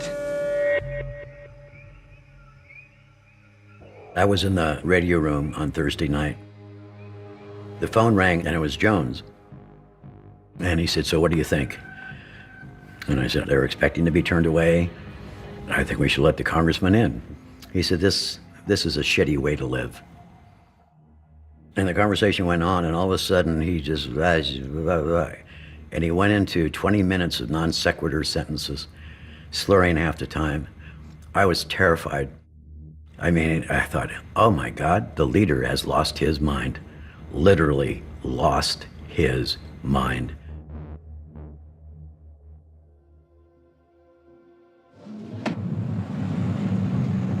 So do we sign in or Did you check over there and see? Check over here with the list. Everybody. Congressman Ryan approached our group and said, okay, we have 2 planes. We have this many seats. The concerned relatives groups started kind of fighting over the seats. And I just stepped back and I said, I'm not fighting for a seat on the airplane. I was told later, people said that if I had shown up on that airstrip on the way in, they would have killed everybody right then and there. Nobody would have ever even got into Jonestown. There was so much hatred for me.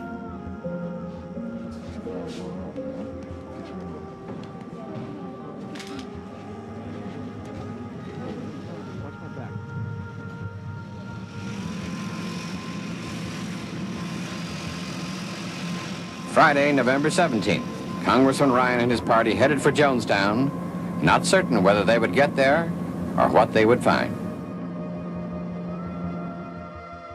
We may have a group of bad relatives who are working with Congressman Ryan to try to dictate to us and take us back as prisoners.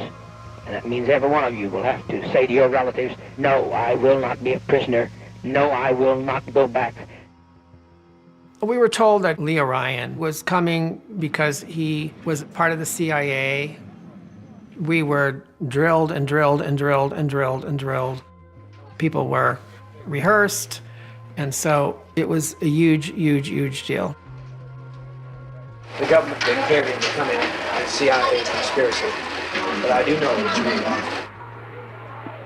The settlers in Jonestown hear from Jones that there are going to be people coming. There are people who start to see this might be the time we leave Guyana. When a congressman comes, surely, nobody's going to screw with a congressman. You could leave with him, you might be safe. And I remember thinking, I didn't know how I was going to leave, but I made that commitment to myself and my son. I said, Jakari will not spend another birthday here. Diane Louie, a very close friend of mine, said her boyfriend, Richard Clark, had started finding a way out the moment he arrived in Jonestown. And I told her that I wanted to go. I wanted to leave with Congressman Ryan. I immediately thought, this is my chance to get out of here. So I was walking down the path, and Monica Bagby just says, let's get the fuck out of here. And so from then on, we tried to talk to one another, to bolster one another. I'm probably the one who needed the bolstering. Yes, I mean, it sounds crazy, but yes, we have a right to leave. Yes, it's okay that we leave. I wrote the note, help us get out of Jonestown. And that was my plan, to hand him the note and ask for his assistance to leave. and it was very much like a prison escape. You're not walking out of here. That was what Jim said. You are not leaving here walking. You'll be dead in a box. You're not leaving here. The consequences of conspiring to leave was death. Period.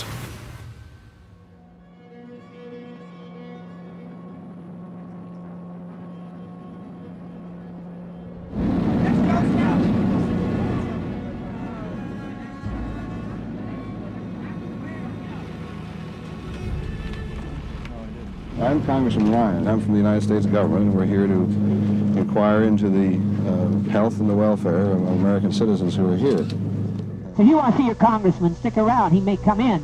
I don't know how long he'll stay, but I can assure you that if he stays long enough for tea, he's going to regret it. I heard a plane overhead on November 17th. That was Friday. A twin-engine plane, and then the alarm sounded. And so I'm excited and I'm scared. Rolling. Where you gotta duck your head.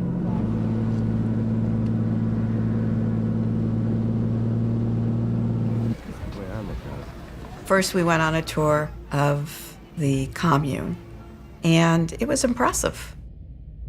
I mean, you are in the deepest, thickest jungle, and yet they had carved out a viable community. Can you go like this? Make a choo-choo train. Make a choo-choo train. Virtually every person we talked to said the same thing. I love it here. I never want to go home. You're happy here. I'm very happy here. It's the best place I've ever been. You want to stay? Definitely. I certainly do. Some people have said that they couldn't leave if they wanted to. Do you think you could? Yeah, if I really wanted to, I'm free to go. If I was really wanted to, I'll be able to free to go.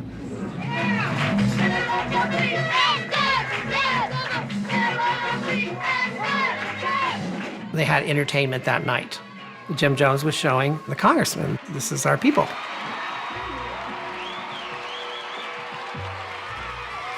Everything was riding that night on Congressman Ryan's acceptance of us.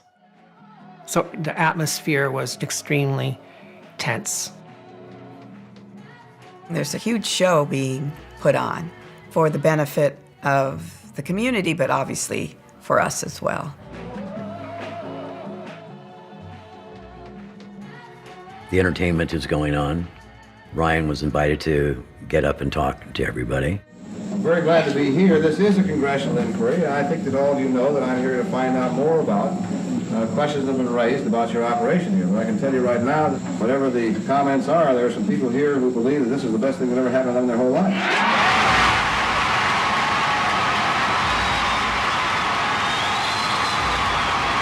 And the place just exploded in applause. Not rehearsed, has been printed many, many times. It was loud. My brother told me afterwards that it was the loudest they'd ever heard Jonestown.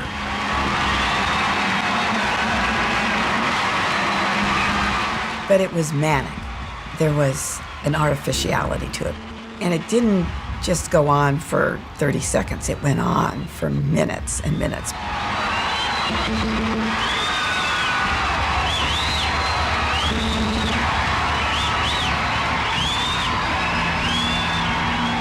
What I hear is this incredible tension being broken by this way over enthusiastic clapping.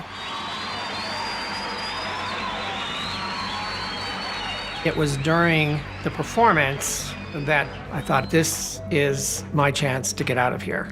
The stakes were very high. It was like an all or nothing, do or die. This is gonna work or else. Reporter Don Harris was kind of doing a circle around the crowd in the inside. So he made it possible for me to pass the note.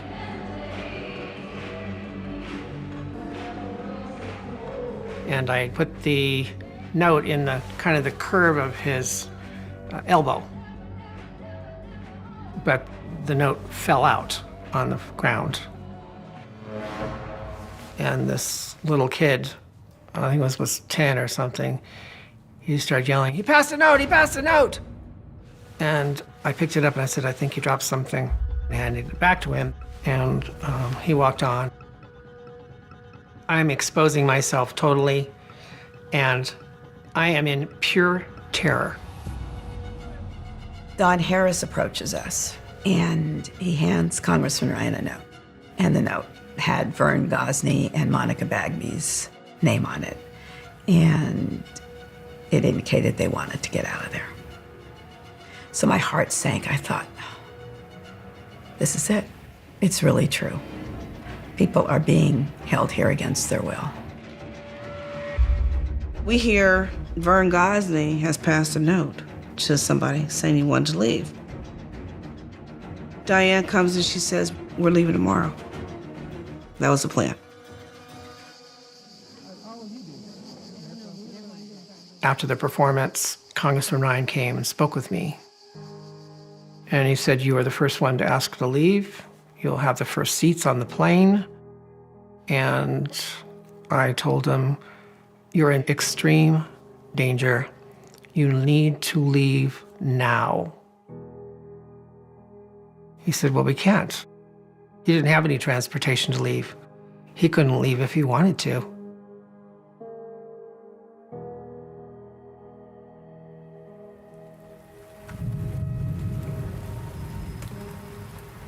I remember lying on this top bunk and listening to a torrential downpour that night on this roof.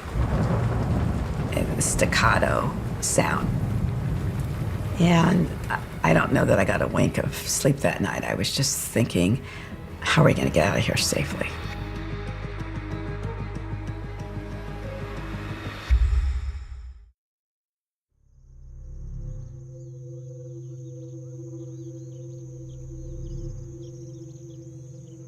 We're just a news team. We don't care one way or the other. If you're convinced that Jim Jones is a good man. Definitely. I should say so. Yes. I mean, I'm 27 years old, black, free, and I make my own choices. And I definitely think Jim Jones is a beautiful, he's got more character than I've ever seen out of anyone. And I respect him very, very much. On November 18th, it was determined that we were going to leave. My husband, Joe, and I have separated. I have Jakari. But that day, Joe shows up, and I'm holding our son. He says, "Where are you going?" I said, "We're going on a picnic." He goes, "A picnic?" And I'm thinking, this is the stupidest excuse you could ever come up with. Okay, we blew it. It's over. Then he just said, "Well, today's not a good day. Don't go." That's what he said. Now I'm panicking a little bit. We have to hustle. Richard says it's 30-something miles, and we got to walk it. And so we left. And we just started walking down the road. I have Jakari tied to a sheet on my back. And I'm so scared. I am so unbelievably scared. It's hard to breathe. I feel like my heart's in my throat. I'm trying to keep from panicking. And I'm just waiting for the bullet. I met with Congressman Ryan and Jackie Spears. Congressman Ryan said, "You have a congressional shield of protection around you. Nothing can happen to you." And I just thought, you're insane.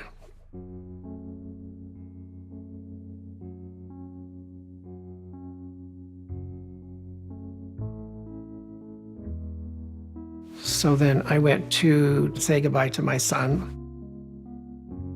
And Edith, his caretaker, was in the middle between these two guards. And then I saw my son. I remember him sitting with me and just being like a typical 4-year-old who can't sit still and just squirming and going all around. And then he went back to Edith. It's a moment that I've went over a million times in my mind. A million times in my mind. But I didn't know what was going to happen. So this is when Jones finally showed up at the pavilion. And I was standing off to the side when he was being interviewed by Don Harris of NBC. Harris showed him the note from Vern or Monica saying they wanted to leave. Last night, someone came and passed me this note. Well, that's who we're talking about. He wants to leave his son here. If Jonestown's such a bad place, why does he want to leave his son here? Doesn't it concern you, though, that this man, for whatever reason, one of the people in your group... People play games, friend. They lie. If it's so damn bad, why is he leaving his son here? Can you give me a good reason for that? I'd take my son with me.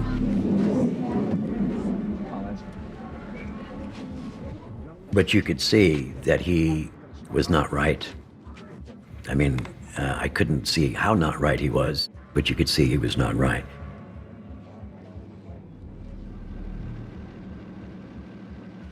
The mood in that pavilion was starting to be chaos. And I realized at that moment that there was other people that wanted to leave. My name is Jackie Spear, and what is your wish today? To go back home. And where's home? U.S.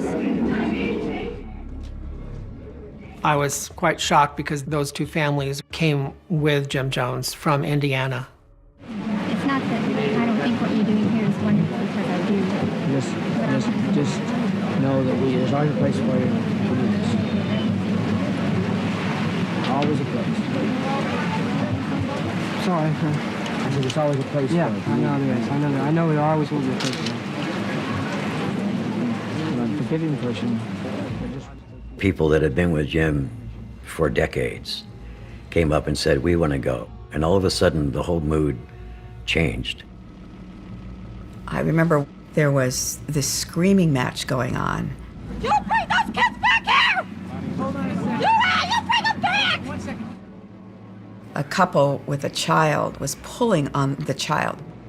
One parent had one arm pulling, she wanted to go, and the other one wanted to stay. Don't you touch my kids!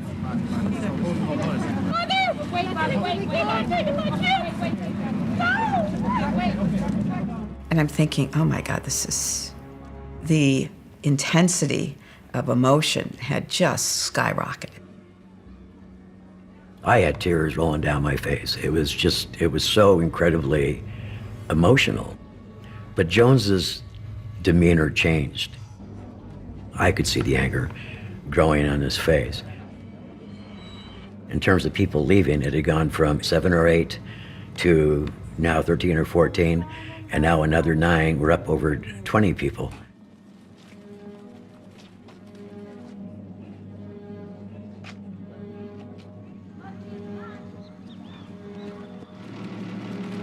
It was decided, as the group of people who wanted to leave grew, that Congressman Ryan would stay behind and we would have 2 airlifts. And I would take the first group out. And all of a sudden, Larry Layton jumps onto the truck.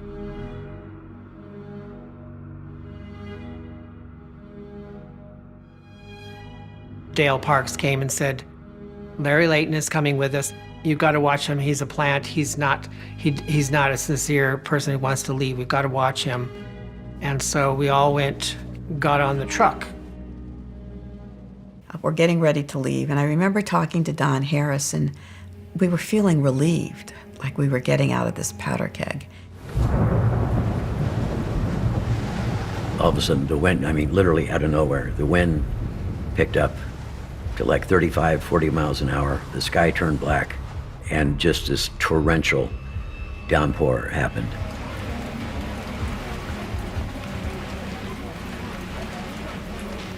What I felt, and I felt it physically, was evil blow into Jonestown. It's like a supernatural force swept in and took over the place. The reason this was so important is because the truck couldn't leave.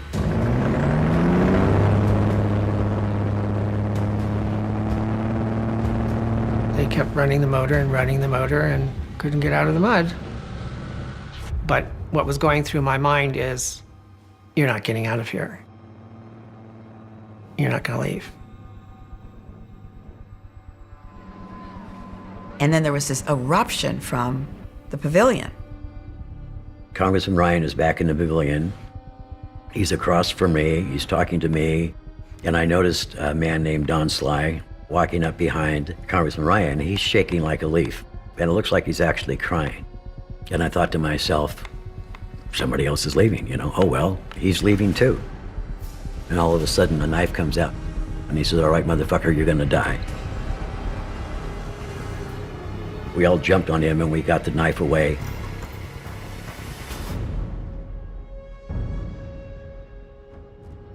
Congressman Ryan is sitting down, and you can see blood on the congressman's shirt.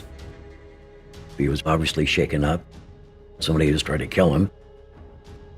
Personally, what I felt was, oh my God, the leader is a murderer.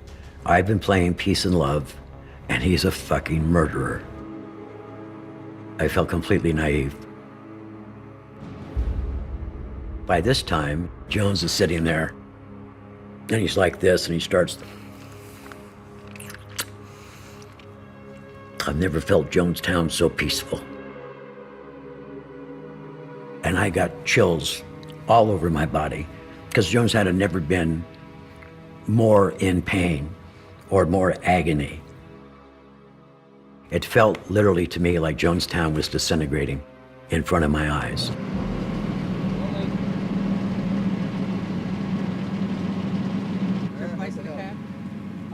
Out walks Congressman Ryan, and he's got blood stains on his shirt. He gets into the cab of the truck, and the truck takes off with the airstrip. I thought, oh my gosh, we are so lucky. I mean, we've just dodged a bullet. There's an attempt on Ryan's life. We've got these defectors. I'm still unsure about why Larry Layton's on this truck, but we'll sort it out when we get to the airstrip. For myself, the feeling in that truck was terror, foreboding. I don't think there was a lot of talking going on.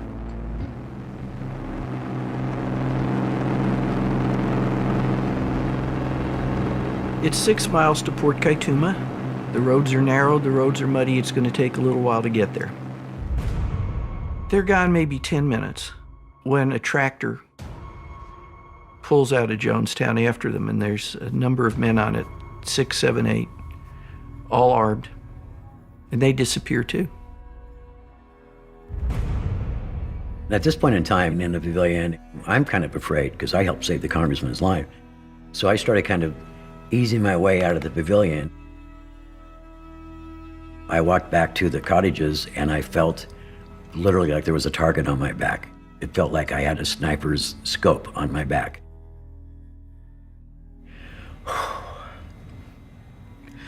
This was so hard. I get back to the cottages, and Gloria's there with Malcolm, and she's laying down on the bed, and Malcolm was playing on the floor with his toys. And I said, do you know what's happening up there? And she shook her head, yes. And we just started holding each other. And I said, I'm afraid we're all gonna die.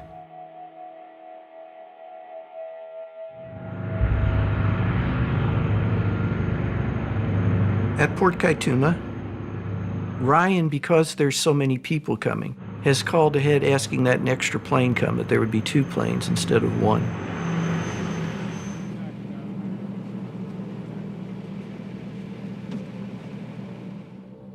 They're still sorting that out.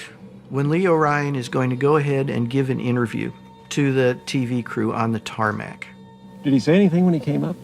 Yeah, he said something about rob and choke and kill and or knife. I don't know. But what he said was he intended to kill him.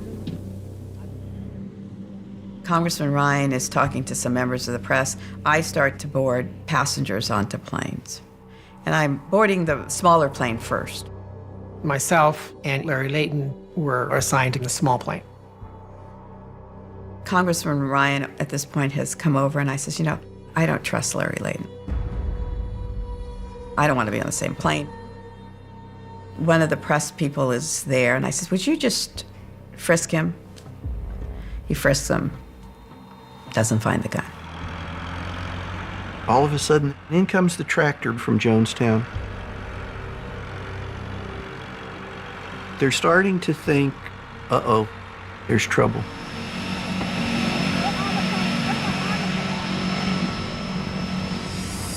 All of a sudden, there's this noise. I looked out the window and said, they're killing everybody. They're killing everybody.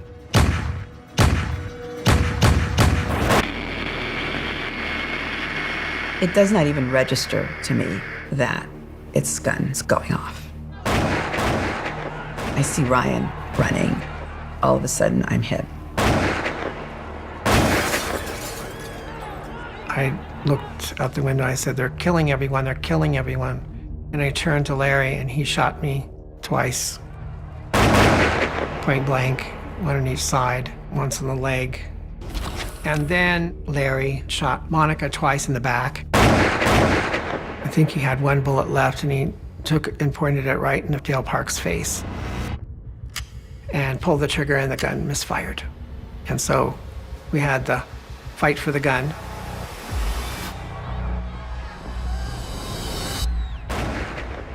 I'm lying under the plane, pretending I'm dead.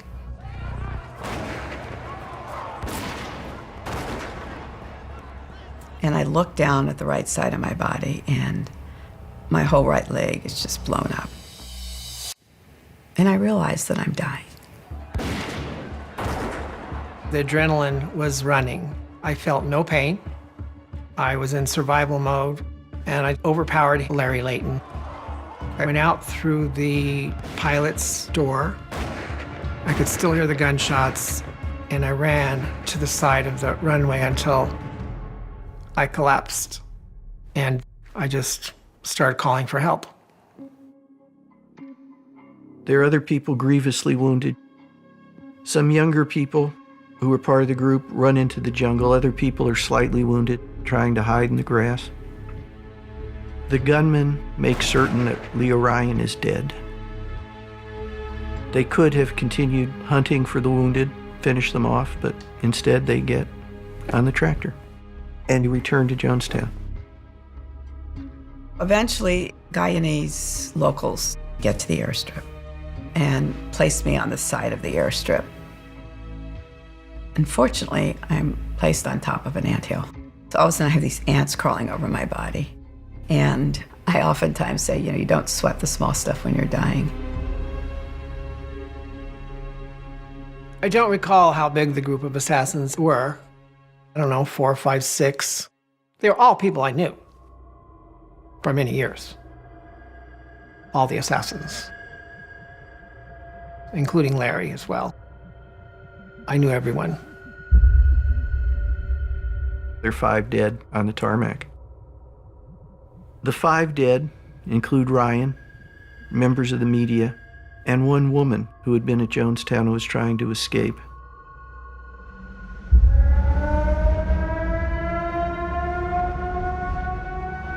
Meanwhile, back at Jonestown, a voice comes on the speaker saying everyone needs to come to the pavilion.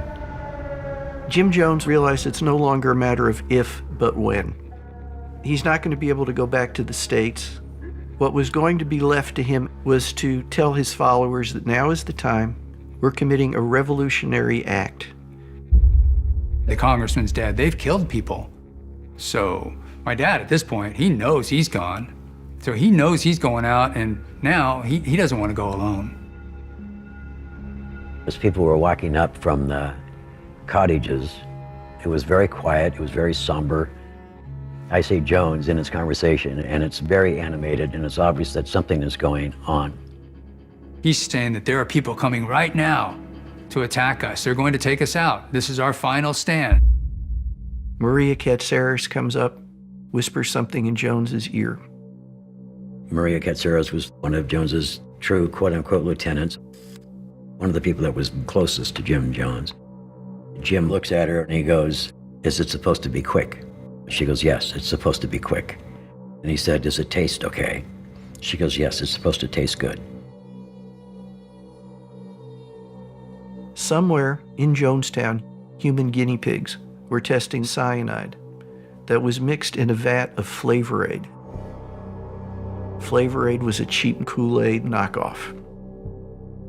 And I'm thinking, oh my God, how do I get out of here? How do I get Gloria and Malcolm out of here with me?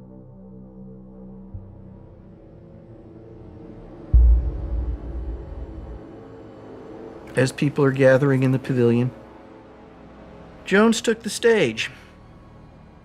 And we don't have to wonder what was said that day. There was a tape running. It's known now as the death tape. How very much I've loved you. How very much I've tried my best to give you the good life.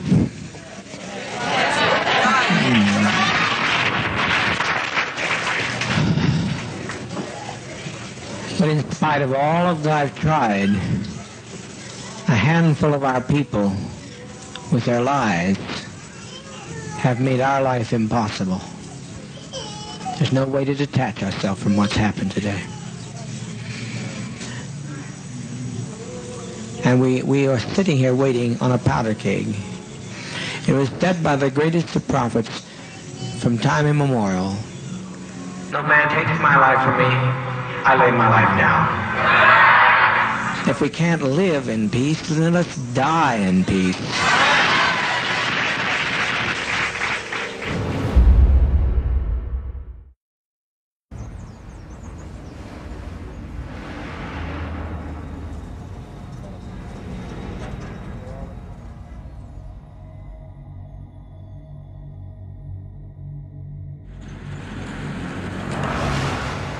On November 18th, my brothers went to go see a movie. I stayed at the compound. Early evening, I was called to the radio room by Sharon Amos. I never liked Sharon. She was a fanatic. My father was in the radio. And he said, Jimmy, we're visiting Mr. Frazier, which was a code. Then he said, the Avenging Angels have visited Leo Ryan, and we need you to avenge our actions. In code, to break that up, was we're gonna commit revolutionary suicide. The congressman has been killed. We need you to avenge our deaths, so kill anybody in town and kill yourself. I know when I was in Jonestown and they were having these white night drills and long meetings about dying for the cause, I never took it serious. I never thought we were gonna die for the cause. I broke out of code. Dad, we're not gonna kill ourselves. People in Jonestown can't die. But no, Jim. Meanwhile, I'm like, go get my brothers. So they went and got them, and Sharon Amos is like, oh, we gotta figure out how to kill ourselves. Do we have piano wire? Do we have, thin wire? She's kind of tweaking out. We quickly made our way back to the headquarters in Georgetown. I knew that things were far worse than they'd ever been before, and I'm trying to manage the situation. I had told someone, do not let Sharon Amos out of your sight. I knew she had to be watched and that she was volatile and capable of terrible things. We ran over to the U.S. Embassy, and we're talking to a little squawk box, and they won't let us in. We're saying, send us into Jonestown. We can stop it. We don't know what's going on, but you need to send us out there right now. They're saying, surely the embassy, if nothing else, can get a helicopter. If we can get back to Jonestown before anything happens, we can stop him. And they're trying to call in, this emergency. No, we're closed. It's Saturday. So we go back to the house. Everyone's screaming and yelling. Sharon Amos had taken her kids into the bathroom with a guy named Chuck Beitman, and took our niece inside, Stephanie, and cut the children's throats. What I came upon is not something that I want to describe, but it was horrible. You can still hear people gurgling. Our friend Calvin Douglas busted into the bathroom and pulled Stephanie out. She still has a scar. We called the police, and the police came. By then, the gurgling has stopped.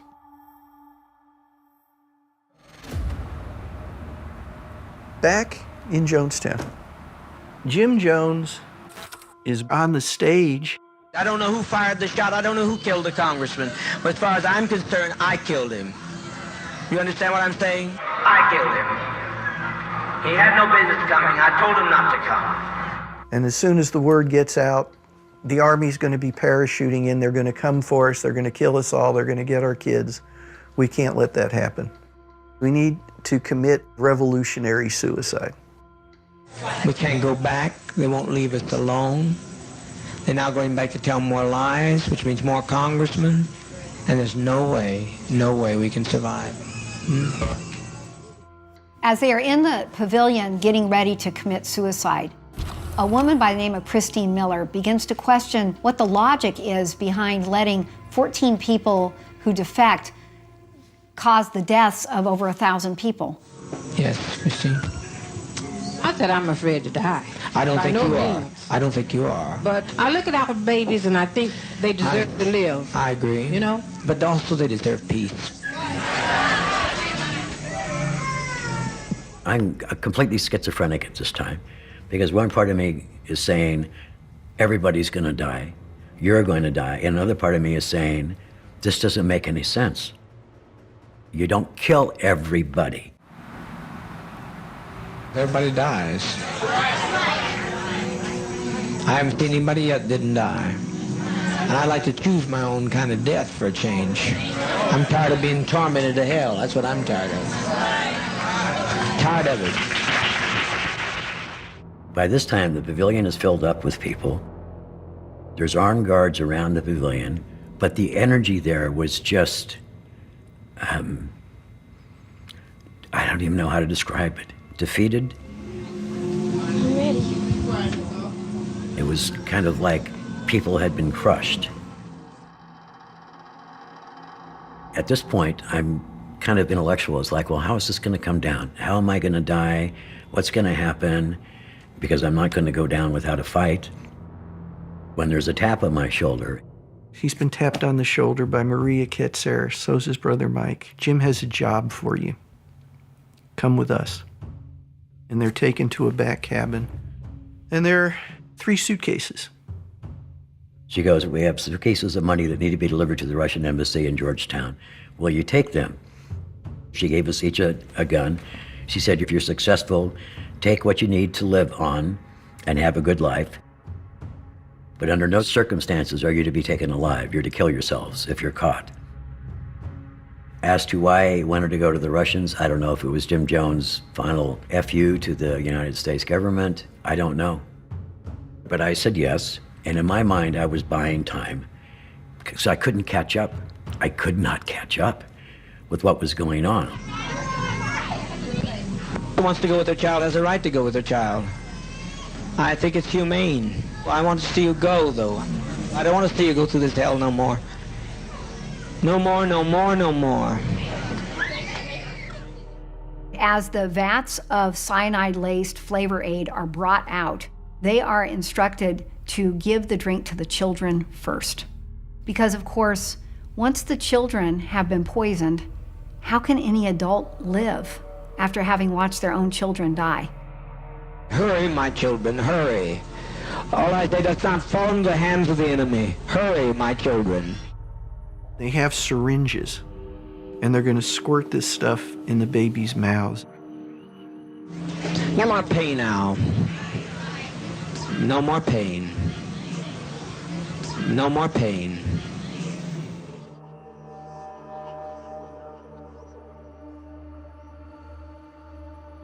If you adults would stop some of this nonsense, adults, I call on you to stop this nonsense.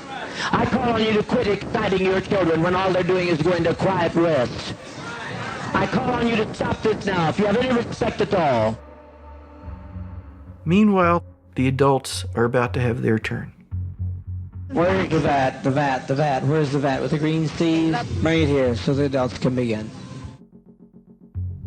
People are lining up, and some of them refuse to do it, and they're held down and forcibly injected. And we know this because later with the bodies, some of them had abscesses on their neck, on their arms, on their skull, anywhere a needle could get jammed. That's where the needles went in. And everybody else is lined up to die. So while Maria's getting the gold, I went to get water. You don't go into the jungle without water.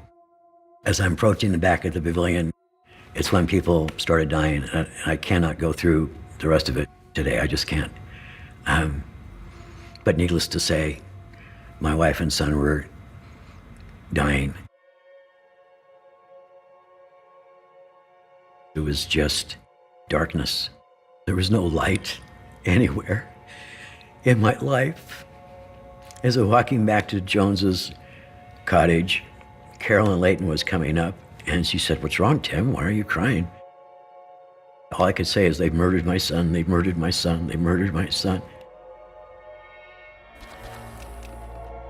Jones says it's going to be easy. But death by cyanide is one of the worst ways to go possible. It keeps your body from absorbing oxygen. You suffocate slowly. I tell you, I don't care how many screams you hear, I don't care how many anguished cries. Death is 1,000,000 times preferable to 10 more days of this life. The sounds I was hearing were screaming. People were screaming in fear, in pain, in death. There was nothing joyous going on. There was no grand hallelujah for Jim Jones. Marcelin Jones was screaming, "Stop this, stop this, stop this." People were being massacred. Mother, please, please, please, don't do this, don't do this. People have painted this picture that my mother was up there doling out the poison, but that runs contrary to what I know about my mother. She came from a stand by and slightly behind your man era, but she was also very strong-willed. My father ordered her restrained, and she struggled until the last child died. At that point in time, I just wanted the nightmare to stop. I wanted to die. And there was a voice in my head that said, "You cannot die, you cannot die, you must go on, you cannot die." We went back to the cottages, got the suitcases, and left Jonestown.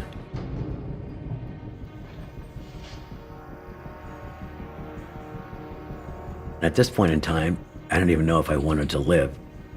But I knew I wanted nothing to do with Jim Jones, I wanted nothing to do with Russians, I wanted nothing to do with money. So I said, "We can't do this, we need to dump the suitcases."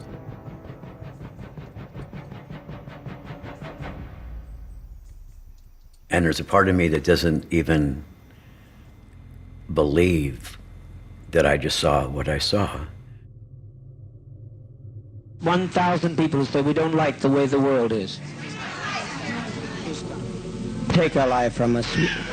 We laid it down, we got tired. We didn't commit suicide, we committed an act of revolutionary suicide protesting the conditions of an inhumane world.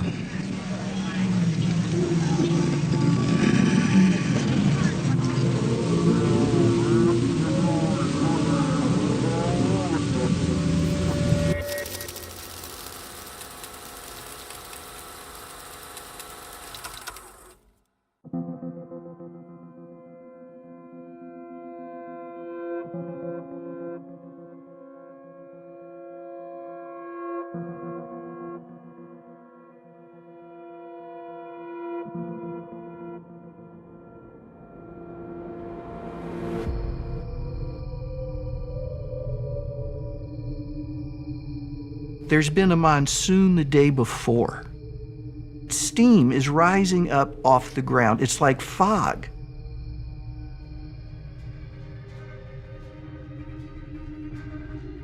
And finally, the fog, the mist is clearing a little bit. And what they see, they find almost impossible to describe over the radio. to the superiors waiting back in Georgetown. They start describing there's just heaps of them. And of course, in Georgetown, heaps of what? Dead people. As soon as these pictures from Jonestown cleared our newsroom, everybody, even a lot of hardened news people, reacted in horror and disbelief. The word on everybody's lips was shades of Auschwitz. As you can see, bodies are strewn all over the place. The bodies seemed awful and orderly, not flung about like corpses after a battle, but neat, hand in hand sometimes, arms about each other's shoulders. The death ritual was methodical. Some of the syringes contained poison, the rest had tranquilizers. Marcia, you have more. Yeah, of course, there's a lot we don't know, but this we do know. The Reverend Jim Jones was the founder of People's Temple is dead, and he died as a result of a gunshot wound to the head, not of poisoning. Jim Jones, they find on the pavilion, bloated, dead, gunshot wound to the head. You can suspect that Jim Jones, having seen the terrible deaths his followers were suffering, at the last minute didn't want it for himself. Police believe that most of the people went willingly, but others were forced by armed guards. When the poison was being passed out, men were around this auditorium area here with crossbows. They were acting as guards. Clayton, 28 of Oakland, is one of 4 known eyewitnesses to the suicide murders. He got away after more than 700 had died by slipping past a guard. A lot of people didn't want to die. They were just sitting there, frightened, afraid. And in one case, she struggled pretty hard because she didn't want to die. And how did they kill her? They injected her in the arm.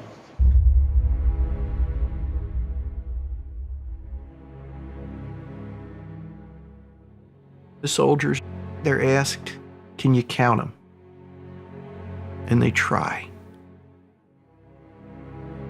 400 suicides and killings. One of the most astonishing stories of our time, perhaps of any time. Well, there's at least 900-something people in Jonestown. That must mean there's 500 people who are still alive. Maybe they've run into the jungle.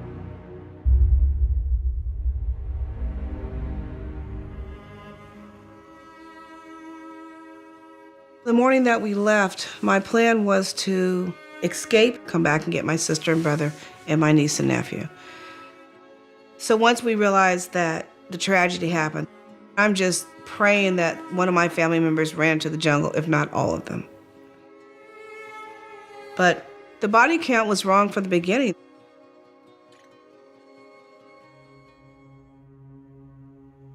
Good evening. The searching American soldiers have finished counting the bodies in Jonestown, Guyana. 910 died in the poison ritual of the People's Temple last week. Why in the world would so many people agree to kill themselves? What kind of a leader could order mass suicide and be obeyed? The mass suicides happened in this heavily forested area, down there in the compound.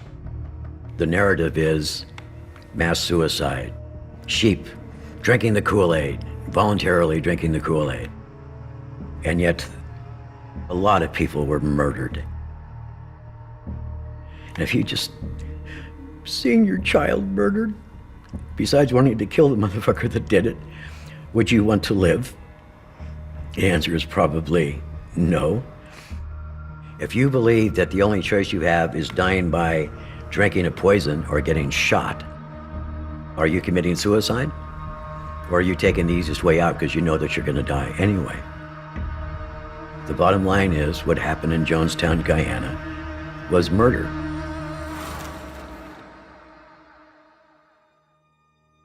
I lost my entire immediate family in Jonestown. I lost my mother Inez, who was 50. I lost my brother Mark, who was 16. I lost my sister Michelle, who was 24. I lost Joe, who was 24. Yeah, I lost them all in one moment.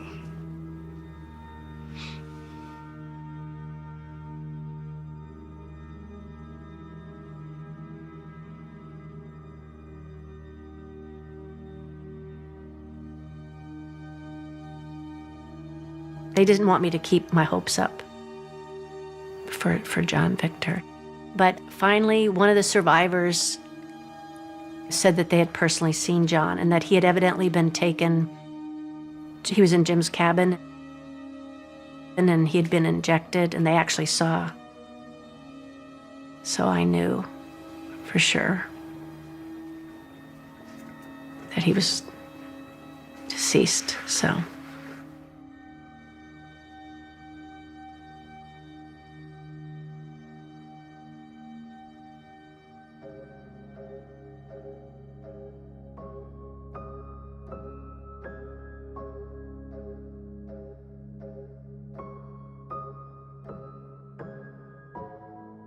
I was shot once on each side.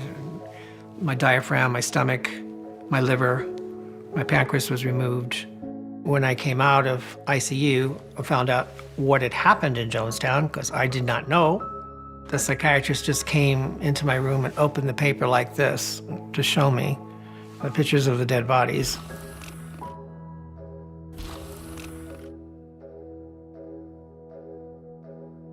I think at the moment when I knew that my son was dead and being asked to describe his clothing, I think my mind just snapped.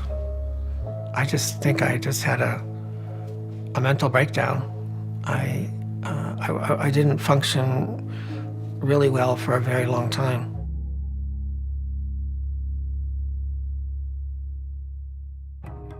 How are you going to handle this nightmare? I don't know. I don't know. It's a nightmare. For the survivors, things were only going to get worse. The cultists try to forget, but all know they can never escape the stigma of what happened at Jonestown.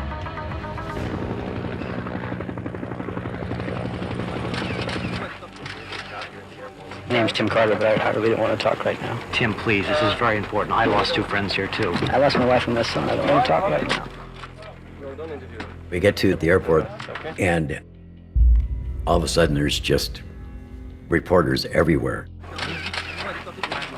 So that was the beginning of 36 hours straight of media interviews. But you claim you had no role in the actual deaths of other people. No, because we didn't see it. We gotta go. But the very first reporter said, "This is going on the Evening National News, saying that you guys are hitmen. You can respond if you want or not." You were an elite. You had a better life inside Jonestown, and that you could have saved people. Wait a second. There was no place for us to go or hide. Stay with him. Hey, this is all private, okay, guys? Stay back.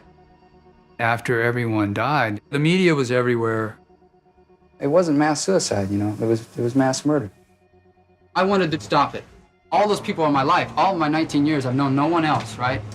What am I gonna do? You see what's happened when a few people tried to leave. I didn't know what could happen. I'm doing the best I can. There were many people within the community that I loved. We had just lost everything. We were devastated. I know I felt complicit. I felt terrified, horrified, grief-stricken, hopeless, and ashamed. I can almost say that I hate this man for doing what he's done because he has destroyed everything I've lived for. Moments after the latest 17 survivors arrived at Kennedy Airport last night, FBI agents escorted them onto buses for the most intense questioning yet of returning survivors. Included in the group, the Reverend Jim Jones' adopted son, Jim. To me, he was sick. I'm not no medical person, but if I was to look at him, I would look at him and say, that's a sick man. We arrived penniless and hungry and, traumatized by our whole experience. And then they kept up the questioning. They were suspected of being part of the plot. People all think they're nuts. They might be murderers. They're all scarred in that way. We were followed. I would go to work, I'd have a plainclothes car following me. I think some of that was like, what the hell's going on with them? What are they gonna do? After I escaped Jonestown, I was still in Jonestown in my mind. There was a lot of paranoia. If I saw a man from the back with black hair, I thought it was Jim Jones and I would start running. One of the hardest things to deal with, among many, were Kool-Aid jokes, Jonestown jokes. I was treated by people that thought I was very stupid. We all felt like we had been made fools of, in a way, because we had believed so totally in what Jim Jones was saying. Jim Jones was a cult leader who was maniacal and who was allowed to pursue this horrific cause for his personal aggrandizement. He had used the word church in sanitizing his grotesque behavior. Absolute power corrupts absolutely. Jim went into the deep, dark recesses of his mind, and what came back out was scary. It was terrible. Jones put himself in a position where no one could tell him no. He was enabled. This is what demagogues do. And so gradually, the worst part of his nature took over until finally it consumed him, and sadly it consumed all the people who believed in him.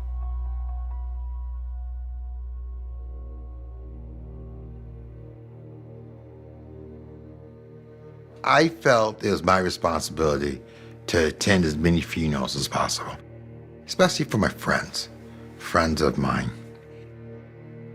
One of my friends, I went to a funeral, and I remember the mother coming out of the hallway with a .38 caliber pistol and pointing it at me and saying, "Why are you alive when my daughter's not?" And then everyone grabbing her and me kind of sitting there going, pull the trigger. You know, it was at that point, I didn't want to live.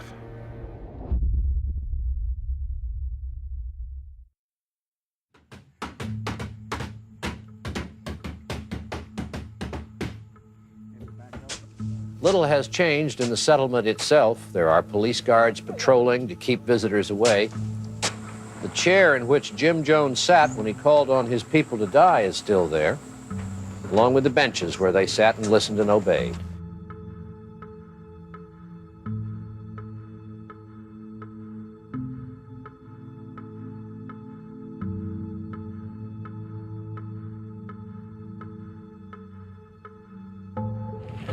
My name is Larry White.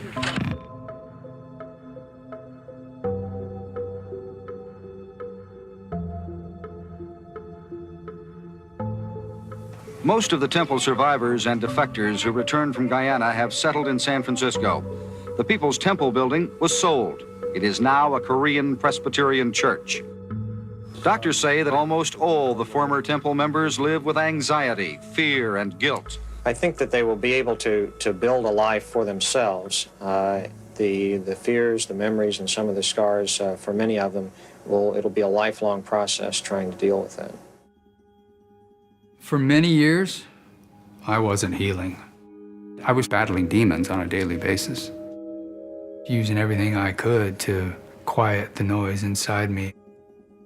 And around that time, my daughter was born.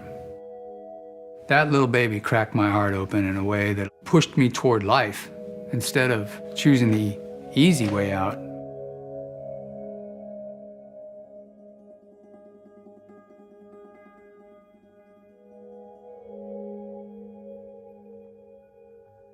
I went by James for a long time.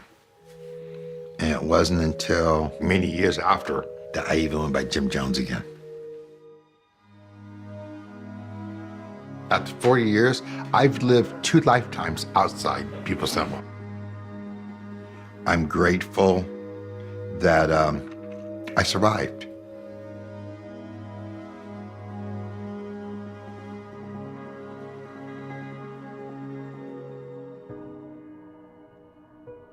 I was hospitalized for 2 months. I had a lot of time to think. I was so badly wounded that they thought they were going to have to amputate my arm and or my leg.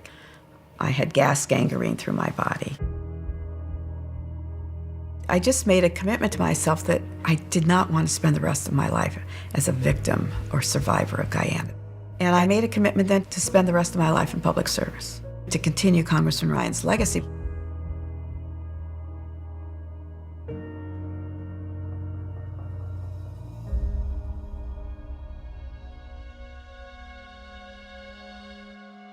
When I came back to the United States, I was shattered.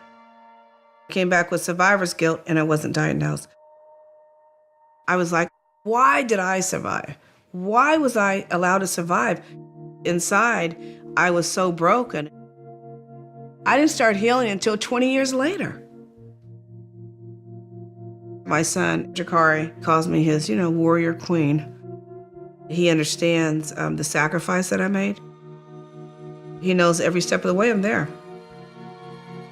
I'm just not going anywhere. And I know a lot of it is because of Jonestown.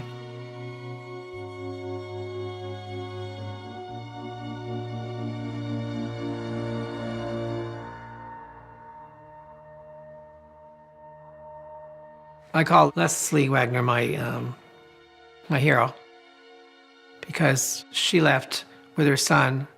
I see her as a person of great courage, that she was able to do that. She was able to get her son out, and she was able to risk death. I've come to peace with my journey, except around my son. That will be something that's always with me. I still struggle to forgive myself.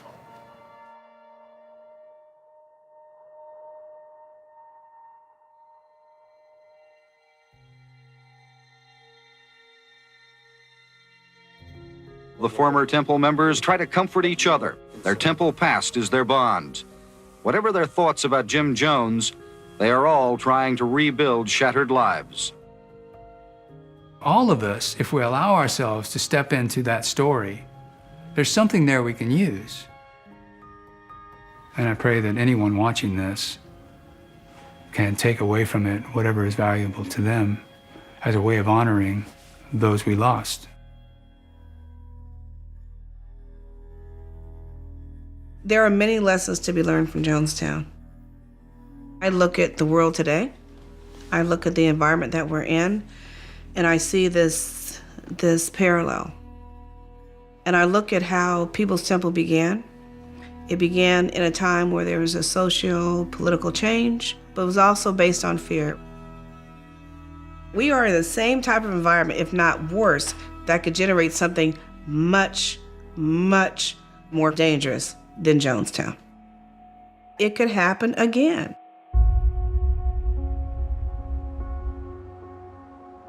I put the blame of what happened in Jonestown on my father. But I don't think the story is Jim Jones. I think the story is the people who followed Jim Jones to Jonestown. I always said, how appropriately named was People's Temple? Because it was really the people that made that church. Some of the best years of my life were in People's Temple. It wasn't People's Temple, it was a sense of community, sense of belonging, sense of doing the right thing when no one was looking. It's just really too bad that we couldn't have gone down in history as this great, wonderful humanitarian group that we were. We could have been a force to be reckoned with.